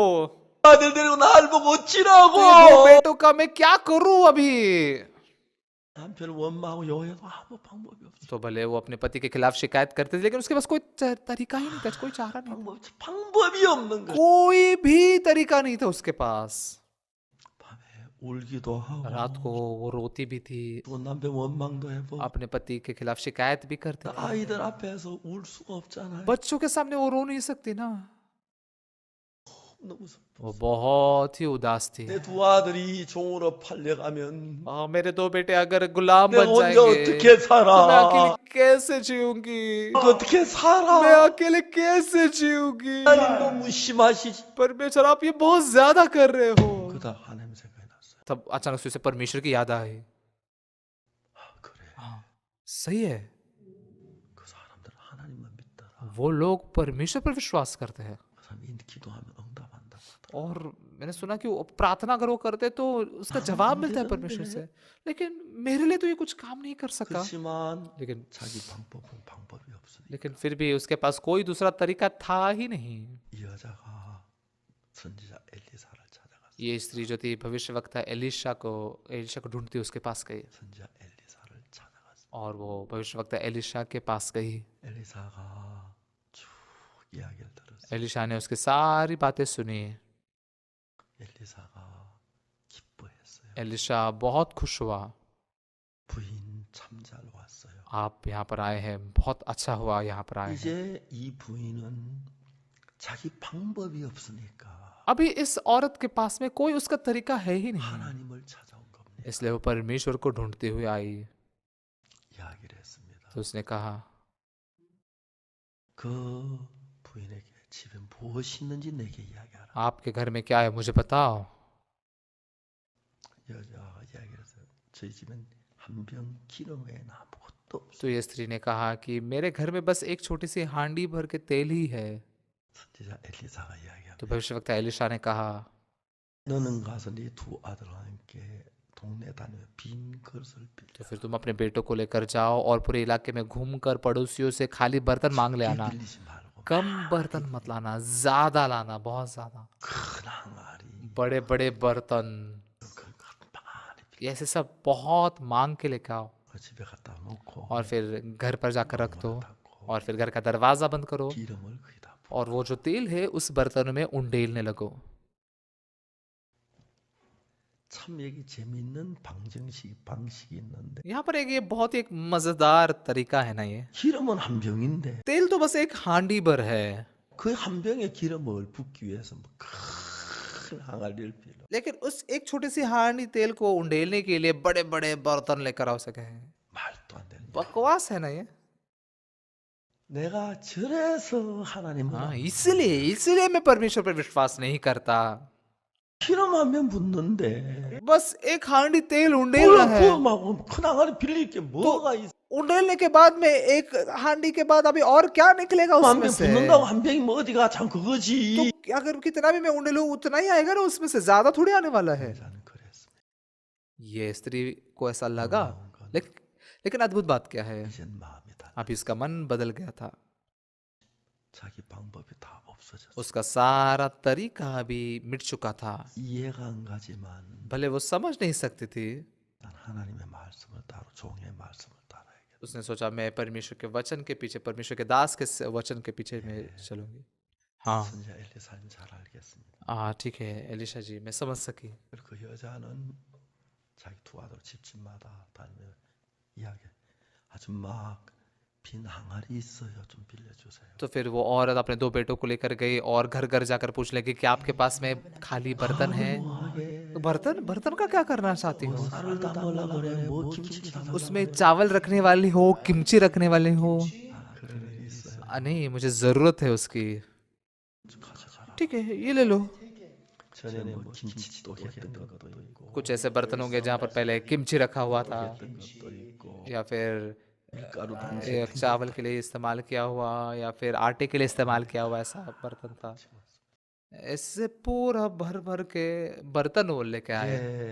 그 부인이 병에 기름 가지고 붓는 तब ये औरत हांडी का वो तेल लेकर उंडेलने लगे। 한 병 기름인데 एक हांडी तेल है बस वो, 그 뭐 큰 항아리 필요도 없는 उसके लिए बड़े बर्तन की भी जरूरत नहीं है। 처음 옛날부터 아이 그 말도 한 병 기름 뭘 항아리 빌려고 그러는데 이 부인이 마음이 달라. पहले वो सोचते थे क्या ये एक हांडी तेल से इतना बर्तनों को क्यों कैसे भर सकते हैं हम, लेकिन अभी 내가 उसका 내 मन बदल 방법으로 गया 다 है। 실패했는데 मैं मेरे तरीके से पूरा पूरा 하나님밖에 다 नाकामयाब हो गई थी। 없는데 अभी मेरे पास परमेश्वर 하나님 나보다 है, 능하신 분인데 परमेश्वर मुझसे 나도 ताकतवर 하나님 है। 의지하고 사는데 ये लोग सब परमेश्वर पर निर्भर रहकर 하나님 जीते 축복하실 हैं, 건데 परमेश्वर मुझे आशीष देगा। तो इसलिए उसने तेल उंडेलना शुरू किया।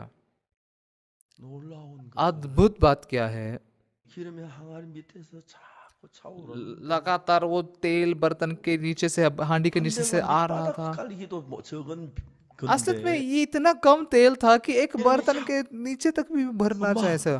기름이 또 나와 लेकिन बच्चे कह रहे थे माँ माँ देख देख 이만큼 차- देख तेल आ रहा है और अब इतना भर चुका है। हाँ सही है, 하나님 ये परमेश्वर है, ये परमेश्वर है। 엄마 माँ 가득 찼어 माँ देखो ये भर गया। 여자가 막 감격 ये स्त्री बहुत ही स्पर्शित हो गई। 하나님 저 하나님의 믿음도 없고 परमेश्वर मैं आप पर विश्वास भी नहीं 이해가 안 करती, 가고 मैं समझ 내 भी नहीं 방법에 सकती, 내가 하나님 मैंने मेरे 버렸는데 तरीकों का इस्तेमाल करके आपको फेंक दिया। 나 같은 इं간에게 은혜를 लेकिन परमेश्वर 베푸시네. आप मुझ जैसे इंसान को ऐसा अनुग्रह दे रहे हैं। 항아리에 기름이 가득 찼어 तो ऐसा वो जो बर्तन था वो 엄마 भर 이제 गया। 다 찼어 엄마 माँ ये भर गया। 다른 항아리를 ठीक है 가지고 दूसरा बर्तन लेके आओ। 또 부어 उसमें फिर से उंडेलना शुरू किया, वो भी भर गया। 엄마 माँ 다 찼어 이 방에 माँ 전부 기름 ये देखो सब भर गया, सारे बर्तन तेल से भर गए, देखो माँ। 생전 처음으로 하나님의 능력 जिंदगी में पहली बार उसने परमेश्वर की ताकत का अनुभव किया। 마음에 막 इस स्त्री के मन में बहुत सोच उभर रहे थे, 왜 남편이 이런 하나님을 알아? क्यों मेरे पति को ये परमेश्वर पता 왜 था, 하나님을 모르고 लेकिन 내 혼자서 मैं 그래? क्यों इस परमेश्वर को नहीं जानती थी, मुझे क्यों नहीं 왜 पता 다른 था। 사람들이 이렇게 일하는데 이 하나님 दूसरे लोग ये 믿는데 सब परमेश्वर पे इतना विश्वास करते हैं, 왜 그 하나님을 못 लेकिन 믿지? मैं क्यों उस परमेश्वर पर विश्वास नहीं करती। 뭐가 मुझे 잘났다고? क्या बेहतर है ऐसा। 저 하나님을 믿어서만 अगर मैं 이랬을 때 परमेश्वर पर विश्वास करती तो ऐसा नहीं होता। 하나님을 अगर मैं 믿었어. परमेश्वर पर विश्वास करती, 내가 이렇게 어렵지도 मैं ऐसे मुश्किल में नहीं रहती, 않고 मेरा 안 पति 죽었을 भी 텐데. नहीं मरता। 하나님 내 마음을 परमेश्वर मेरे मन को 꺾으시려고 तोड़ना चाहता था। 하나님 안 믿는 내 거친 마음을 꺾어 하나님 मेरे, 맞추려고 मेरे मन को मेरे पति के साथ में एक करने के लिए जो परमेश्वर पर विश्वास 남편을 करता है, 세상 떠나게 मेरे पति को 했구나. भी गुजर जाने 내 लगाया, 사업이 망하게 मेरे व्यापार को 했구나. बर्बाद होने लगाया। 이런 은혜를 베푸시려고 하나님이 मुझे 하셨구나. अनुग्रह देने के लिए परमेश्वर ने ये किया है। 내가 진작 이런 하나님을 क्यों मुझे पहले से ये 몰랐지? परमेश्वर नहीं जानती थी 내가 내 उसको, क्यों 진작 मुझे 왜 नहीं 그리 पता था? 교만해? क्यों मैं इतना घमंडी 내가 थी? 하나님 말씀은 क्यों 안 मैंने 들었지? परमेश्वर का वचन नहीं 내가 सुना? 종의 말 क्यों मैंने सब सेवक को नहीं सुना? 후회가 되고 वो पछताने लग गई, वो बहुत ज्यादा डर गई। 근데 그런 나에게 은혜를 베푼 기름이 लेकिन 나오고 ऐसे मुझ जैसे व्यक्ति को परमेश्वर ने अनुग्रह दिया और ये तेल आ रहा है। 엄마 이제 하나님만 माँ माँ अभी 남았어. बस एक बर्तन बचा है। हाँ 그래 हाँ बहुत धन्यवाद है तुम्हें। 아빠는 이런 걸 알았기 때문에 하나님을 तुम्हारे पिता को ये बात 믿었는데 पता थी इसलिए वो परमेश्वर पर विश्वास करता था, 이런 하나님을 모르니까 लेकिन मैं परमेश्वर को नहीं 여성이 जानती थी। 어리석어 보였고 바보처럼 보였고 यीशु पर विश्वास करना एक मूर्ख के जैसा लगता था, बदतर लगता था, मैं होशियार हूँ ऐसा मैंने सोचा। 하나님은 그 여자에게 인간의 방법이 어떤 것인지 하나님은 어떤 그걸 परमेश्वर ने उस स्त्री को सिखाया कि मनुष्य का तरीका क्या है और परमेश्वर पर विश्वास करना क्या है। 이제 여자는 딴 여자 अभी ये स्त्री बिल्कुल एक अलग स्त्री बन गई है। 하나님 내가 어리석어 परमेश्वर मैं मूर्ख थी, 이래 크신 परमेश्वर आप तो इतने महान परमेश्वर हो, 이렇게 우리를 사랑하시는 हमसे इतना 하나님, प्यार करने वाले परमेश्वर हो। 내가 어리석어서 하나님을 몰랐기 लेकिन 때문에 मैं मूर्ख थी, मैं आपको पहचान नहीं पाए। 하나님 믿는 사람들을 परमेश्वर पर विश्वास करने 무시했고 वाले लोगों को तुच्छ माना 그렇게 और ऐसा मैं 살았어. जी। 그런 나에게 하나님이라는 게 आपने मुझ जैसे व्यक्ति को परमेश्वर आप काम कर रहे, मैं बहुत धन्यवादित हूँ। 저는 1962년도에 예수 믿기 전에 1962 साल में यीशु पर विश्वास करने से पहले 내가 하는 모든 게 다 मैं मेरे सारे बातों में नाकामयाब हो गया। 시골에서 아무것도 아는 것도 없는 मैं 사람인데 तो गांव में रहने वाला व्यक्ति था जिसे कुछ भी नहीं पता था। 죄송하지만 난 똑똑한 माफ 사람이야. कीजिए ऐसा कहने के लिए कि मैं सोचता था मैं होशियार हूँ, 잘난 사람. मुझे लगा मैं बेहतर हूँ। 내 마음을 낮추시고 परमेश्वर ने मेरे मन को नम्र 낮추시고 किया, 안 되고 मेरे मन को नम्र किया और मुझे कुछ भी नहीं है ऐसा व्यक्ति बना दिया। 너무너무 어려워서 기술 하사관에 시험 बहुत ही मुश्किल में था, इसलिए मैंने फौज में वोकेशनल ट्रेनिंग के लिए अप्लाई 그건 किया। 뭐 그냥 줄 맞으면 들어가는 데인데 ये ऐसी जगह है जहाँ पर बस लाइन में लग जाओ तो आप अंदर चले जा 난 सकते 거기에 हो, 불합격된다고 क्वालिफाई होते हो। 상상도 लेकिन 못 वहां पर मैं डिस्क्वालीफाई हो गया, ये मैंने कभी कल्पना भी नहीं की 내가 थी। 다 어둡게 다 망. और सारी चीजें जो मैंने की वो सब अंधकार भरी हो गई और नाकामयाब हो गई। 내가 틀린 걸 और मुझे 알아서 पता चला कि मैं गलत था, 하나님 말씀이 परमेश्वर का वचन सही है पता चला मुझे। 하나님 말씀을 मैंने 무시했어. परमेश्वर के वचन को तुच्छ माना था।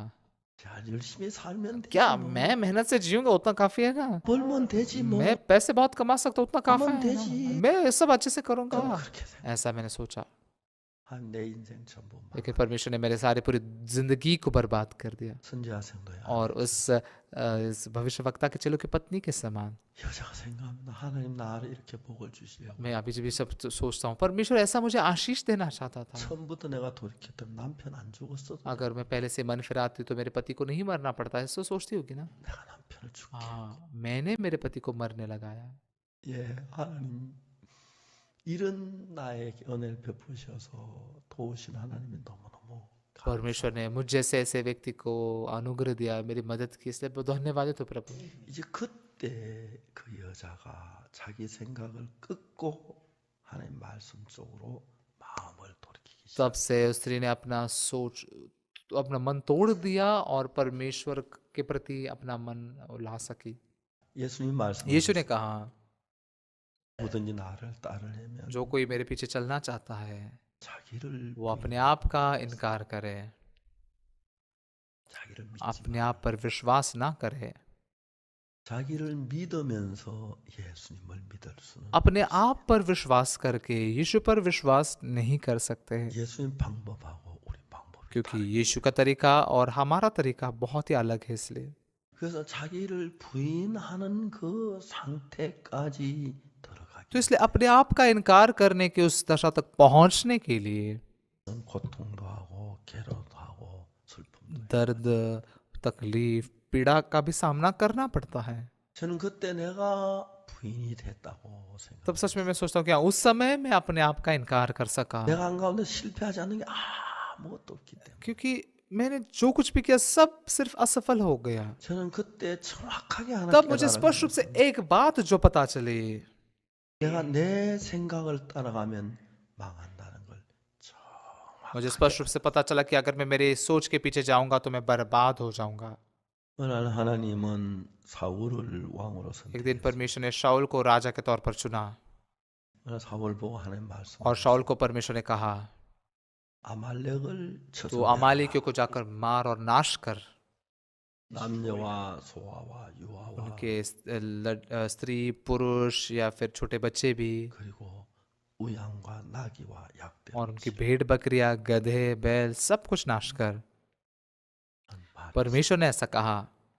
사울은 하나님 명령을 शाऊल ने 따라서 परमेश्वर की आज्ञा का अनुसरण किया, 그대로 사람을 죽이고 우양을 죽이고 उसने जाकर लोगों को भी मारा, भेड़ बकरियों को भी मारा, ऐसा किया उसने। 선지자 사무엘이 왔습니다. लेकिन शमूएल वहां पर आया, भविष्यवक्ता शमूएल आया। 사무엘이 하나님 사람이여 기뻐하십시오. 당신 복을 तो उसको 받으십시오. देखकर शाऊल कहते हैं 내가 परमेश्वर 하나님 के 말씀을 다 भक्त, 따라했어요. आइए स्वागत है आपका, आप आशीषित रहे, मैंने आपके द्वारा परमेश्वर की आज्ञा के अनुसार किया है। 하나님 사무엘 화를 लेकिन अब उस समय परमेश्वर का भक्त शमूएल गुस्सा हो गया। 뭐라고요? क्या 다 क्या कहा 멸했다고. तुमने, सत्यानाश कर दिया? 귀에 들린 양의 이 소리 तो फिर मेरे 뭡니까? कानों में सुनाई देने वाला ये भेड़ों का मिमियाना क्या है? 뭐야? 소의 소리가 ये गायों 뭡니까? का रंभाना ये क्या है? 그거는 내가 하나님께 제사 드리고 남긴 हाँ, 거야. वो मैं परमेश्वर के सामने बलिदान चढ़ाने के लिए हमने रखे हैं। 하나님이 그 양이나 염소나 그 제사보다 목소리 순종하는 걸 अब 좋아하겠습니까? परमेश्वर को ऐसे बलिदान देकर भेड़ बकरी और बैल चढ़ाने से भी उसके वचन को सुनने से प्रसन्न नहीं है क्या? 제사보다 낫고 듣는 수양이 기름보다 उसके 낫고 वचन को सुनना है बलिदान से बेहतर है, और सच में उसकी बात मानना ये सबसे बेहतर 버렸습니다. है। और परमेश्वर कहता है कि उसने 사울은 तुम्हें 하나님께 फेंक दिया है, 버림을 당했습니다. और परमेश्वर ने 왜? शाऊल को फेंक दिया। क्यों? 하나님 말씀을 정확하게 따라가지 क्योंकि परमेश्वर 아니하고 के वचन को सटीकता से उसने अनुसरण नहीं किया। 자기 생각을 따라 이 양이 좀 고기름지니까 제사를 드려. अपने सोच के अनुसार क्या, हाँ ये अच्छा है, ये मैं परमेश्वर के सामने चढ़ाऊंगा, ये मोटी मोटी है, इसे परमेश्वर के सामने 그래서 चढ़ाऊंगा। 하나님은 사울을 버리셨어요. इसलिए परमेश्वर ने शाऊल को फेंक दिया। 그리고 하나님 और फिर 말씀하셨어요. परमेश्वर ने कहा, 내가 이새의 아들 다윗을 만나니 내 마음에 합한 मैं 사람. दाऊद के पुत्र यिशै से मिला हूँ जो मेरे मन के अनुसार है। 하나님은 다윗을 선택했어요. परमेश्वर ने दाऊद को चुना है, 내 마음에 합한. क्योंकि वो मेरे मन से एक है, ऐसा परमेश्वर ने कहा। 저는 악하고 추하고 더러운 인간이에요. मैं एक गंदा, दुष्ट और बुरा इंसान ही था। 하나님과 마음을 합치려고 मैंने परमेश्वर के साथ एक मन होने की कोशिश की। 성경을 읽고 बाइबल को पढ़ता गया, लगातार पढ़ता गया। 하나님 말씀하셔서 성경을 정확히 알고 परमेश्वर के वचन को सटीकता से जानकर परमेश्वर के मन को 하나님 जान 말씀대로 सका। 안 될 것 같고 और मैं उसके अनुसार जब करने की कोशिश करता था तो नहीं होगा ऐसा 내 लगता था। 방법이 나와서 이게 더 좋아 보이고 मेरे तरीके दिखाई देते थे, ये ज्यादा बेहतर ऐसे मैं मानता था। 근데 그게 전부 실패인 거라. लेकिन मुझे पता चला ये सब असफलता है। 그래서 내 생각을 전부 부인을 तो मैंने मेरे सारी सोच का इनकार किया 그 말씀을 और बाइबल में से वचन को पढ़ा। 놀라운 사실들이 보이기 시작했어요. अद्भुत ऐसे सत्यों को मैं देख सका। 뭐가 क्या 보였냐? दिखाई दिया पता है? 그 아들 예수의 피로 내 죄가 눈처럼 씻어진 사실을 मैं 보였어요. इस असलियत को देख सका कि कैसे उसके पुत्र यीशु मसीह के लहू ने उसने मेरे पापों को बर्फों के समान सफेद कर दिया है, धो दिया है, शुद्ध किया है। 저는 전에도 성경 교회를 पहले भी मैं 다녔습니다. बाइबल पढ़ता था, चर्च में जाता था, 저는 늘 죄인이라고. लेकिन हमेशा मैंने यही कहा कि मैं पापी हूँ। 왜? क्यों? 내가 죄를 지어서 죄인이 당연했어. मैंने पाप किया है, मैं पापी हूँ, ये स्वाभाविक है। 들어가면서 लेकिन जैसे मैं बाइबल पढ़ने लगा, 내 생각하고 성경이 다른 거야. मेरी सोच और बाइबल अलग ही है, मुझे पता चला। 나는 죄를 지어 죄인이 मैंने 만든 पाप किया है, मैं पापी हूँ, ये सही है। 성경은 그렇게 लेकिन 말하지. बाइबल ऐसा नहीं कहती। 예레미야 31장 34절에 यिर्मयाह के 31 अध्याय के 31 वचन में, 31 अध्याय के 34 वचन में क्या लिखा है? 내가 그들의 죄악을 사하고 다시는 그 죄를 기억지 아니하리라. मैं उनके अधर्मों को क्षमा करूंगा और उनके पापों को फिर कभी स्मरण न करूंगा। 내가 그들의 죄악을 사하고 다시는 그 죄를 기억지 아니하리라. मैं उनके अधर्म को क्षमा करूंगा और उनके पापों को स्मरण न करूंगा। 여호와의 ये 말이. यहोवा की वाणी है। 하나님 내 죄를 사하시고 हाँ, परमेश्वर मेरे अधर्मों को क्षमा करेगा 죄를 기억지 और वो कहता है 아니하신다고 कि मेरे 하셨는데 पापों को फिर कभी स्मरण नहीं करूंगा। 내가 죄를 많이 지었는데 मैंने बहुत ज्यादा पाप किया, 하나님 내 죄를 사하고 단 죄를 기억지 아니하신다고 लेकिन 하셨는데 परमेश्वर ने कहा कि उसने मेरे पाप धोए और वो मेरे पापों को याद नहीं रखेगा।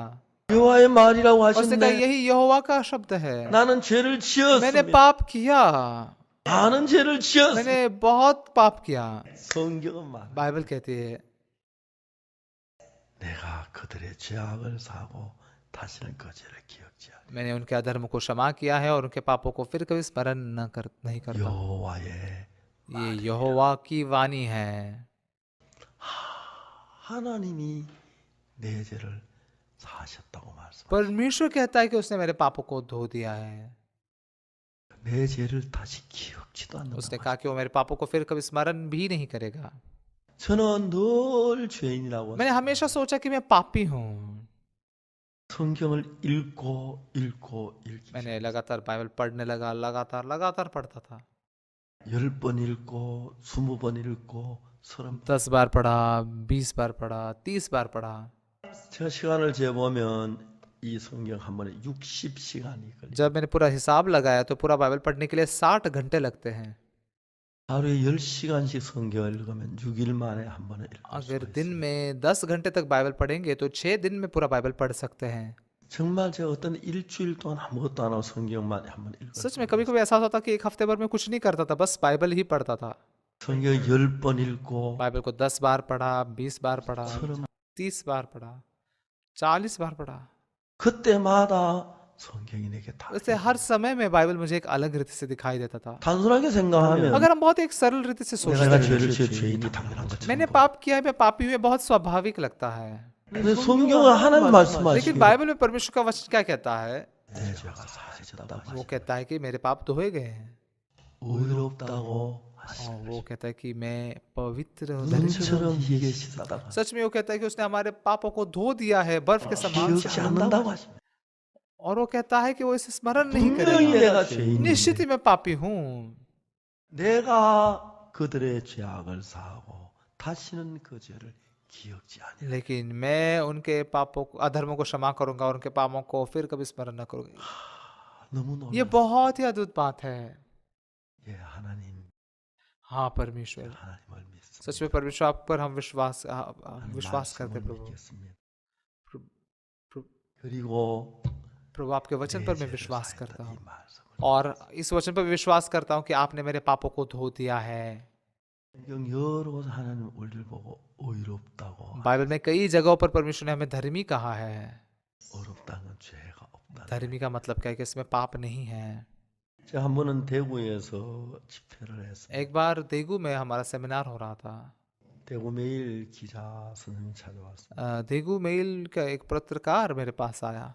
목사님 잠깐만 좀 인터뷰 कहने 한번 कहा 드리겠습니다. पास्टर बस थोड़े समय के लिए इंटरव्यू ले सकता हूँ क्या मैं? 30분만 시간 내주십시오. बस मुझे 30 मिनट का समय दीजिए। 그래서 예, ठीक है। 목사님하고 다른 교회가 차이가 वो 뭐예요? पूछने लगा कि पास्टर आपके चर्च में और दूसरे चर्च में क्या फर्क है? 한국엔 많은 사람들이 교회를 다니면 죄인이라고 कोरिया में 합니다. बहुत सारे लोग चर्च में तो जाते हैं लेकिन वो अपने आप को पापी कहते हैं। 나도 그렇게 मैंने भी 생각했어요. ऐसे ही सोचा। 근데 성경을 읽어보니 लेकिन जब हम बाइबल को पढ़ते हैं, 예수 우리 죄 때문에 십자가에 못 박혀 내 모든 죄를 사했다고 기록이 되어 있어요. यहाँ पर लिखा है कि कैसे यीशु मसीह ने मेरे पापों के लिए क्रूस पर वो मारा गया, लहू बहाया और मेरे पापों को धो दिया। 그러면 내 죄가 다 사해. तो फिर मेरे सारे पाप धोए गए हैं। 모든 죄 सारे पापों को उसने, 죄인이 아니에요. इसलिए अभी हम पापी नहीं हो। 죄를 안 지은 게 ऐसा नहीं 아니고 कि मैंने पाप नहीं किया, 지었습니다. 예수 पाप 십자가에 किया 못 मैंने। 박힐 때 लेकिन जब यीशु क्रूस पर मारा गया, 내 죄를 내 모든 죄를 위해서 벌을 वो मेरे पापों के लिए, मेरे सारे पापों के लिए उसने वो दंड स्वीकार किया। 하나도 남김이 없이 एक भी पाप को उसने नहीं रोक चढ़ाया बल्कि पूरा साफ सुथरा कर दिया। 저는 깨끗해졌습니다. मैं शुद्ध हो चुका हूँ, 그걸 믿습니다. ये मैं विश्वास करता हूँ, 왜냐하면 성경이기 때문에. क्योंकि ये बाइबल है इसलिए। 많은 교회를 다니면 늘 죄인이라 그러죠. बहुत सारे लोग चर्च में जाते हैं फिर भी अपने आप को पापी ही 맞습니다. कहते हैं। 실제 죄인. हाँ सही है, आपने पाप किया तो आप पापी ऐसे ही 그러나 हैं। 예수님이 우리 죄를 위해 죽으셨어요. लेकिन जब यीशु हमारे पापों के लिए मारा गया, 죄를 반만 씻어주면 다 उसने 씻으셨어요. आधे ही पाप नहीं धोए, पूरे पाप धो दिए। 시간적으로 영원히 씻으시. और समय के अनुसार देखें तो अनंत काल के लिए वो धोए गए हैं। 이제 죄인이 아니에요. इसलिए अब हम पापी नहीं रहे। 왜? क्यों? 하나님이 의롭다 하셨기. क्योंकि परमेश्वर ने धर्मी ठहराया। 성경에 의인 없나니 하나도 없다. बाइबल में लिखा है कि कोई धर्मी नहीं, एक भी नहीं। 맞습니다. सही है, 하나도 없어. हाँ सही है, कुछ भी नहीं है। 의인이 아니었습니다. मैं धर्मी नहीं 예수님의 था, 피로 의롭게 यीशु मसीह के लहू के द्वारा मैं धर्मी बन सका, पवित्र बन सका। 하나님이 여러 곳 성경에 나를 의롭다고 बाइबल में परमेश्वर ने कई जगह पर कहा है कि मैं धर्मी हूँ।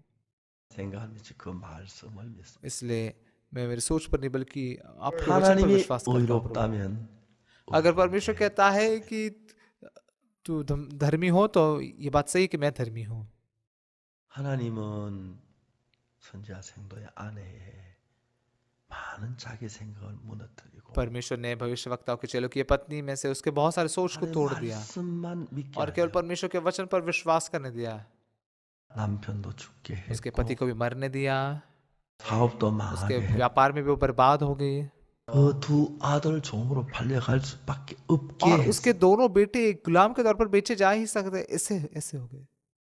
만일 그 여자가 진작 마음을 अगर 바꿔 समझो ये स्त्री पहले ही अपने मन को बदल देती 비단지고 하나님의 말씀을 तो फिर 믿었어요. वो परमेश्वर के साथ होती तो वो 남편이 안 죽고 उसका पति 믿었어요. नहीं मरता, वो जिंदा होता, उसका पति 하나님은 रहता 그 उसके साथ। 여자를 그렇게 하고 그 영혼을 구원하기 위하여 प्रभु आप इस स्त्री को 그 여자 उद्धार 마음을 देना चाहते 낮추기로 थे, इसलिए उद्धार देने के लिए आपने उसको नम्र किया। 남편이 죽었어요. उसका पति मर गया, 사업을 फिर उसके 실패했고 पूरे 많은 돈을 व्यापार में 빚을 नाकामयाब 지고 हो गए और बहुत ज्यादा ऐसे सोच 두 पैसे 아들 की 종으로 वजह से बहुत सारी 팔려가니까 चीजें हो 길이 गई। 없으니 अभी वो ऐसे स्थान में नहीं कि वो अपने बच्चों को वापस लेकर आ सके, 하나님 믿는 믿음이 लेकिन परमेश्वर पर विश्वास करने का विश्वास काम करता है।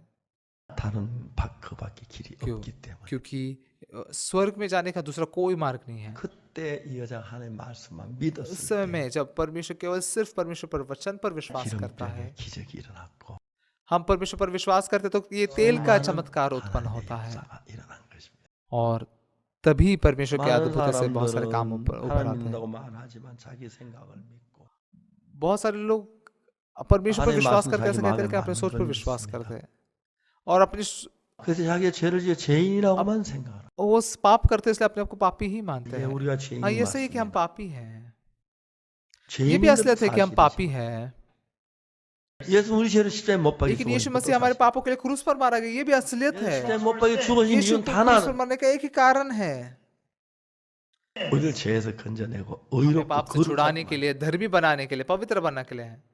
예수님 죽으시면 우리 죄가 해결됐고 우리가 हम सच में 의로워졌고 धर्मी बन चुके हैं, हम पवित्र बन चुके हैं।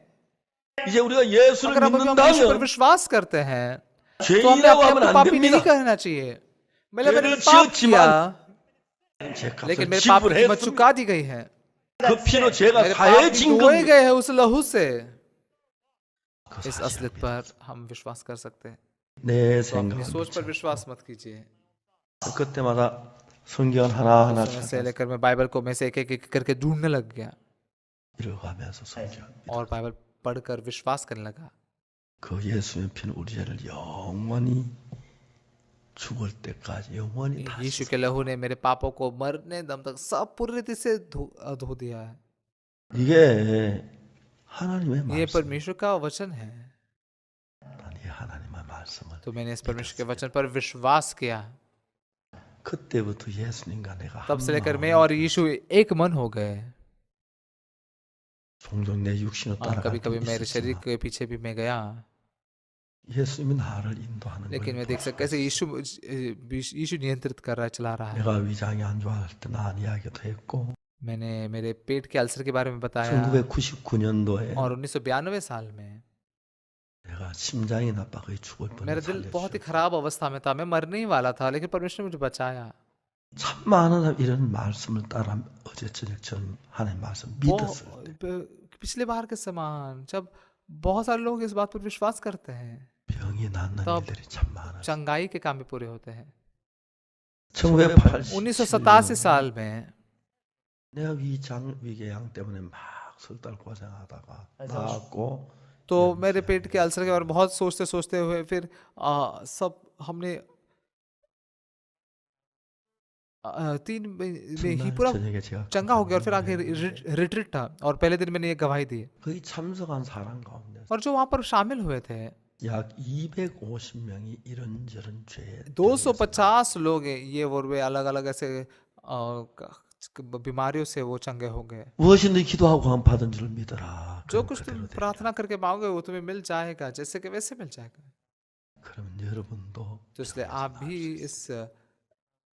इस बीमारी से 이제로 ठीक हो सकते हैं, 믿음을 चंगा हो सकते हैं। 배우시고 इसलिए प्रभु आप लोग सब विश्वास सीखिए। 내가 믿음을 विश्वास 믿으려고 को 했을 रखने 때 के लिए जब कोशिश करते हैं, 이사 말 때문에 가슴이 막 걱정이 तो इसलिए मैं बहुत, 배가 아픈데 김치를 먹으면 क्योंकि मेरा पेट अगर दर्द कर रहा है, मैं किमची 병이 갈 खाऊंगा 거야. तो मेरा बीमारी और बदतर बन 잘못하면 जाएंगी। 위장이 पता नहीं 뚫어질는지 몰라. मेरे पेट में ऐसे छेद हो 그런지 जाएगा, 몰라. 그런 생각이 들어. मैं मर सकता हूँ, ये सारी सोच आने लग गई। 내 생각을 믿지 않고 लेकिन 성경 말씀 मैंने मेरी सोच पर नहीं बल्कि बाइबल के वचन पर विश्वास 무엇이든지 किया। 기도하고 구한 건 जो कुछ तुम मांगते हो विश्वास करो तुम्हें मिल चुका है, 그리하면 너희 फिर 그대로 उसे 돼. पाओगे। 그 뒤로도 제 삶 살면서 참 많은 인간적으로 불가능한 일들을 하나님께 이루는 걸 और उसके बाद में भी मैं देख सकता हूँ कैसे ऐसे सारे काम जो मनुष्य के द्वारा असंभव है वो परमेश्वर को पूरा करते हुए देख 한 सकता 번은 हूँ। 제가 필리핀의 남경현 목사에게 एक बार मैंने फिलीपीन के पास्टर से फोन पर बात की है, 그 आ들이 उनके 전화를 बेटे ने 받았어요. फोन उठाया। 야, 너 मैंने कहा 아버지 तुम 좀 अपने 바꿔. पिता को दे दो फोन। 아빠 हाँ, मेरे 병원에 पिताजी 입원했어요. अस्पताल में भर्ती है। क्यों? 왜? उनको डेंगू 피부예요. बुखार हुआ है। 예, 그 댕기 피부라고 그 열병인데 굉장히 डेंगी 사망률이 फीवर 높은 नाम का ये जो बीमारी है बहुत ही खतरनाक है और जहाँ से लोग बहुत सारे लोग 어느 मारे जाते हैं। 병원인데? कौन से अस्पताल 예, में है? 필리핀 메디컬 हाँ, वो अभी 센터. फिलीपींस मेडिकल सेंटर में है। 필리핀 메디컬 센터 तो 전화를 했어요. आखिरकार मैंने फिलीपीन मेडिकल सेंटर को फोन लगाया 그래서 응급실에 그 और मैंने कहा कि आप मुझे इमरजेंसी डिपार्टमेंट में डाल, 응급실이 나왔습니다. तो उन्होंने मुझे इमरजेंसी डिपार्टमेंट में 한국인 डाला। 선교사 남 목사를 바꿔달라고. मैंने कहा कि क्या आप मिशनरी नाम को फोन दे सकते हैं। 그 남 목사님은 숲속에 복음을 전도 पास्टर नाम जो थे वो जंगलों में सुसमाचार प्रचार कर रहे थे और वापस आए हैं। 자고 나니까 얼굴 온몸이 लेकिन वो जब सोए अगले दिन जब देखते पूरा पूरा पूरा शरीर पूरा ऐसे काला काला हो गया। यहाँ पर देख सकते हैं आप कैसे वो गोरा है, गोरे थे और पूरे काले पड़ गए जंगल में ऐसे घूम के। 근데 이 남 목사님이 그 필리핀 형제 이제 목사님 तो फिलीपीन के भाई लोग कह रहे हैं पास्टर अभी तो आपके स्किन का रंग भी हमारे जैसे हो गया। 얼굴이 까매진 거는 피부가 까매 피가 असल में उनका जो चेहरा काला हुआ था ऐसा नहीं कि वो धूप के कारण हुआ था बल्कि उनका लहू ऐसा लहू काला हो गया था, 병원에 खून काला हो गया था, 입원했는데 तो इसलिए उनको अस्पताल में डाला गया। 아주 땡기 피면 असल में 치사하게 डेंगू फीवर जब हो जाता है, डेंगू बुखार जो हो जाता है तो लोग बहुत ज्यादा लोग मारे जाते हैं। 죽어가고 있었어요. वो मर रहे थे। 그때 तब 의사가 डॉक्टर ने कहा 그 사람은 필리핀 말로 이 코리안 이 사람 오늘 तो वो फिलीपीन भाषा में बोल रहे थे ये कोरियन जो है ना आज दोपहर में मरने वाला है। 남 목사님 선교사님 पास्टर नाम ये मिशनरी है लेकिन उनको फिलीपीन की भाषा बहुत अच्छे से समझ में आती है। उन्होंने इस बात को सुना। 근데 제가 फिर उसके बाद मैंने 전화했고 फोन किया। 남 목사님 उस समय पास्टर नाम 말도 बोल भी नहीं पाते थे, इतनी मुश्किल थी कि वो बोल भी नहीं पाते थे। 하나님이 사람들의 말 못 해도 귀가 들리도록 마지막까지 복음들을 सच में परमेश्वर बोल मतलब लोग बोल तो नहीं पाते लेकिन सुन पाते, कान खुले रहते आखिरी पल तक ये सुसमाचार सुनने के लिए है ना। 사모님이 내 전화를 तो इसलिए पास्टर की पत्नी ने मेरा फोन उठाया और कहा हेलो। 받으세요. 내 목사들이 막 तो 울기 मेरी आवाज सुनते ही वो मिशनरी की पत्नी रोने लग गए। पास्टर 목사님 अभी इसे हमें उड़ी- क्या करना होगा, 이제 अभी हम 어떻게 क्या 해야 돼? करें, अभी हम अरे क्या 어떻게 해야 करें। 돼요? 이 마음에는 मेरे 남편이 मन में 죽었습니다. पति मर गया था। मैंने कहा आप रोइए मत।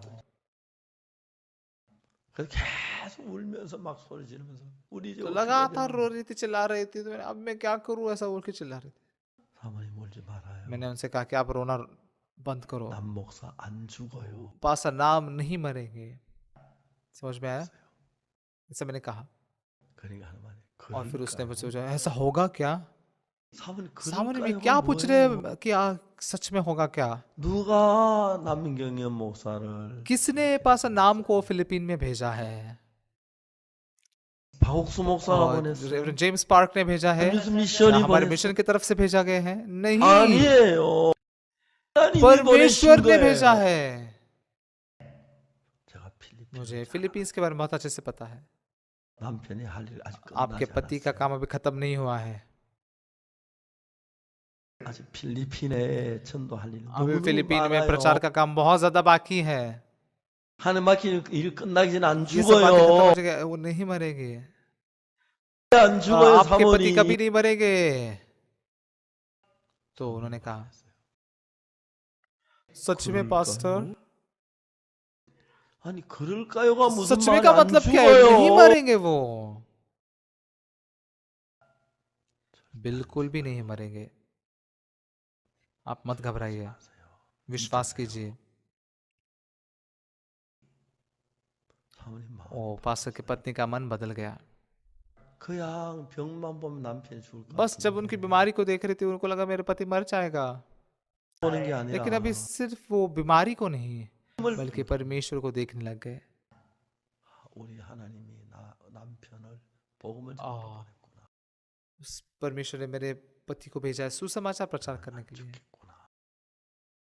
달려갔어요. तो वो दौड़ती गई, 한국에서 박 목사님 तो जाकर कहने लगे, प्यारे पता है कि तुमको 박 목사 당신 कोरिया से 안 पास्टर 죽는다고 पार्क ने फोन 그랬어. किया है, वो कह रहे थे कि तुम नहीं मरोगे। 아니하게 자세. और मैंने कई बातों को बहुत ही डिटेल में उनको समझाया। 그때부터 तब से लेकर उनका बुखार उतरने लगा,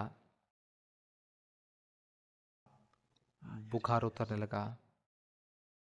그리고 언제 और आपको पता है कब वो अस्पताल से बाहर निकले? 한달 1 महीने के बाद, 10 दिन के बाद नहीं, अगले ही दिन उनको अस्पताल से बाहर जाने के लिए कहा। वो इतने सेहतमंद थे। परमेश्वर पर आप विश्वास कीजिए। सबसे महत्वपूर्ण बात क्या है? 예수님은 십자가에 못 박히실 जब 때 यीशु मसीह क्रूस पर चढ़ाया गया है, 여러분을 죄인으로 놔두려고 십자가에 आपको 못 पापी 박히실 रखने के लिए वो क्रूस पर नहीं मारा गया है। 여러분을 죄에서 건지시려고 आपको पापों से छुड़ाने के लिए वो क्रूस पर मरा है। 예수님의 십자가는 실패하지 यीशु का 않았어요. क्रूस नाकामयाब नहीं हुआ है। 여러분 죄값을 आपके पापों की 지불하고 कीमत को उसने पूरा चुका दिया है 여러분을 और आपको 깨끗게 शुद्ध किया है। 십자가의 क्रूस पर का 피가 वो लहू, 죄를 उसने 영원히 आपके सारे 씻었어요. पापों को अनंत काल के लिए धोया है। 여러분 기억엔 죄가 पता नहीं 있었는지 आपके 모르지만 यारदाश्त में पाप होंगे, 하나님의 기억엔 लेकिन परमेश्वर कहते हैं कि वो आपके पापों को स्मरण नहीं करता। 아닙니다. परमेश्वर के नजर में पापी नहीं है आप। 의롭다고 परमेश्वर ने आपको धर्मी 했습니다. कहा है। 내 속에 있는 많은 तो 생각을 मेरी जो सारी 버리고 सोच है उसको फेंक कर 하나님의 말씀을 और परमेश्वर के वचन पर विश्वास कीजिए। 뭐라고 하셨습니까? क्या कहा उसने? 저희 죄와 저희 허물을 내가 다시 기억지 उनके अधर्म को और उनके पापों को मैं कभी स्मरण नहीं करूंगा। 이것을 사하셨으니 다시 죄를 위하여 제사들. जहाँ इनकी क्षमा हो चुकी है, वहां पर पाप के लिए और कोई बलिदान नहीं रहा। 예수님은 두 번 십자가에 못 यीशु मसीह 2 बार क्रूस पर नहीं मरता, 박히고 एक ही बार में उसने सारे 씻었기 पाप धो दिए, इसलिए 두 번 못 박혀. उसको 2 बार क्रूस पर चढ़ाए जाने की जरूरत ही नहीं है। 만일 예수 우리 죄를 다 못 अगर समझो यीशु ने 씻었다면 हमारे पापों को धोया नहीं है तो 두 번이나 세 번이나 네 번이나 열 번에 백 번 못 2 बार हो, 박히는 3 बार, 10 बार, 100 बार क्यों ना क्रूस पर चढ़ाया जाए, ऐसे 필요가 करने की कोई 없습니다. जरूरत ही नहीं है। 예수 그 피를 하늘나라 성전에 갔다. क्योंकि यीशु ने अपना लहू लेकर गया और स्वर्ग के राज्य के उस पवित्र स्थान में उसने उंडेला है। 하늘나라는 시간적으로 영원한 क्योंकि ये 나라이기 जो 때문에 स्वर्ग की दुनिया जो है वो अनंत कालिक दुनिया है। 영원한 속죄를 이루시고 단 한 번으로 끝냈다고. बाइबल में कहा गया है कि उसने अनंत कालिक छुटकारा प्राप्त किया और एक ही बार में सब कुछ खत्म किया। 물론 여러분 마음에 죄의 निश्चित ही 기억이 आपके 있을 मन में 겁니다. पाप की याददाश्त होगी, आप 기억도 स्मरण भी 있- करते होंगे, आपको गंदी 기억도 यादें 있을 भी होंगी, लेकिन 그러나 क्रूस 십자가는 में 깨끗하게 क्रूस ने आपको 씻었습니다. साफ सुथरे रीति से धो दिया है, शुद्ध किया है। 만일 예수님 우리 죄 손금 남으면 우리 예수님 십자가 실패한 거. पाप अगर थोड़ा सा भी बच जाता है तो फिर वो यीशु का क्रूस नाकामयाब हुआ। 예수 फिर 십자가는 절대 실패 안 했습니다. यीशु का क्रूस कभी नाकामयाब नहीं 성경이 होता। 말합니다. बाइबल कहती है 우리를 깨끗하게 उसने हमें 씻었다. शुद्ध किया है। 자, 우리가 히브리 10장 आइए हम 3절 इब्रानियों का 말씀에 10 अध्याय एक और वचन पढ़ेंगे।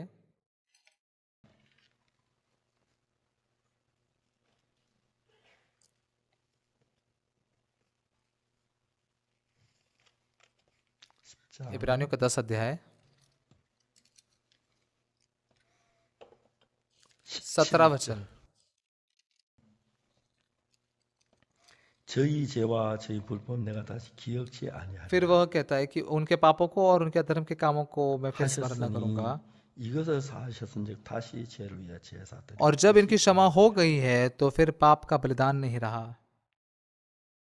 이거 ये 하나님의 परमेश्वर का वचन है। 다시 17절 फिर से एक 18절 बार 17 और 18 वचन। 또 저희 죄와 저희 불법 내가 다시 기억지 아니하리라 하셨으니 फिर वह यह कहता है मैं उनके पापों को और उनके अधर्म के कामों को फिर कभी स्मरण न करूंगा।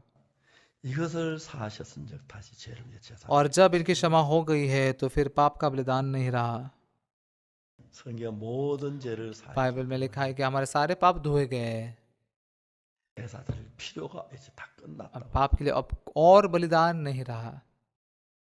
예수 십자가에 못 박혀 죽으실 जब 때 यीशु मसीह क्रूस पर मारा गया 나나 우리 여러분의 모든 죄를 완벽하게 영원히 उसने हमारे पापों को पूरी रीति से सिद्ध रूप से शुद्ध किया है, धो दिया है। 여러분 생각 따라가지 आप 말고 आपके सोच के पीछे मत जाइए, 하나님의 말씀 परमेश्वर के वचन पर विश्वास कीजिए। 하나님은 그렇게 말 परमेश्वर ऐसा कहता है। 그렇게 믿는 게 예수를 ऐसे विश्वास करना, ये यीशु पर विश्वास करना है। 예수란 말은 하나님의 구원이란 말입니다. यीशु का मतलब क्या है? परमेश्वर का उद्धार। 아들 낳으리 이름을 예수라 하라. वो पुत्र जनेगा उसका नाम तो यीशु रखना, 이는 제가 자기 백성의 저희 죄 구원할 क्योंकि वो 자이시. अपने लोगों को उनके पापों से छुड़ाएगा। 예수 우리를 구원하셨어요. यीशु ने हमें उद्धार दिया है, 죄를 다 उसने 씻었어요. हमारे पापों को धो दिया। 한 가지 남은 것은 एक बात जो अगर कुछ है, 여러분이 안 믿는 것만 आप विश्वास नहीं करते, बस ये एक चीज 믿을 बची हुई है। अगर आप विश्वास करते हैं 끝나고 तो आपके मन के पाप खत्म होते हैं और आप परमेश्वर के साथ एक मन होते हैं। 하나님 여러분 어려움도 주고 고난도 तो 주신 परमेश्वर 것은 ने जो आपको मुश्किलें भी दी है, तकलीफें भी दी है, 생각을 버리고 말씀 इसलिए दी है ताकि आप आपकी सोच को फेंक कर वचन पर विश्वास कर सको। 믿습니다. क्या आप विश्वास करते हैं? 예수님의 십자가는 절대 실패. यीशु का क्रूस बिल्कुल भी असफल नहीं हुआ है। 죄를 사는 걸 완벽하게 हमारे पापों को धोने के काम को उसने पूरी तरह से पूरा किया है। 주님을 찬양. प्रभु की हम स्तुति करते हैं, महिमा करते हैं। 감사. परमेश्वर धन्यवाद, हालेलुया, धन्यवाद। 기도하겠습니다. आइए प्रार्थना करते हैं। 거룩하신 하나님 우리 아버지 앞에 감사를. हमारे पवित्र परमेश्वर आपको धन्यवाद देते हैं। 죄로만 영원한 멸망을 다해쳐드립니다. हम ऐसे लोग हैं जो पाप के द्वारा नाश को जाने चाहिए थे, 예수님 오셔서 우리 죄 씻으셔서 정말 감사합니다. लेकिन यीशु ने आकर हमारे पाप धो दिए, इसलिए हम धन्यवादित है। 이번에 방송을 통해 전 세계 수많은 사람 이 말씀을 전합니다. इस बार वीडियो के द्वारा पूरी दुनिया भर के बहुत सारे लोगों को हम यीशु समाचार प्रचार कर 그래서 रहे 각 हैं 사람의 마음에 역사에 모든 의심을 물리치고 और पवित्र आत्मा को उनके अंदर काम कर दीजिए, जो सारे जो 십자가의 피로 सोच है, 내 इसको 죄가 दूर कर 씻어 दीजिए 확실히 믿고 और क्रूस पर के लहू से मेरे सारे पाप धोए गए, इस बात पर विश्वास करने दीजिए 의롭다 하신 하나님께 영광을 돌리게 해주옵소서. और सच में धर्मी ठहराने परमेश्वर को सारी महिमा देते हैं। 벗어나서 हम सब पाप से छुटकारा पाकर 하나가 되어 복된 삶을 यीशु 살게 के 하시고 साथ एक होकर आशीषित जीवन जी सकते हैं। 은혜가 이 모든 사람께 임하게 जब 되기를 빕니다. यीशु की प्रतिज्ञा सब लोगों पर आए, 감사합니다. हम आशा करते हैं। धन्यवाद प्रभु। 예수 그리스도 이름으로 यीशु मसीह के नाम से हमने प्रार्थना की है, आमीन। Amen. बहुत बहुत धन्यवाद। Thank you, everyone.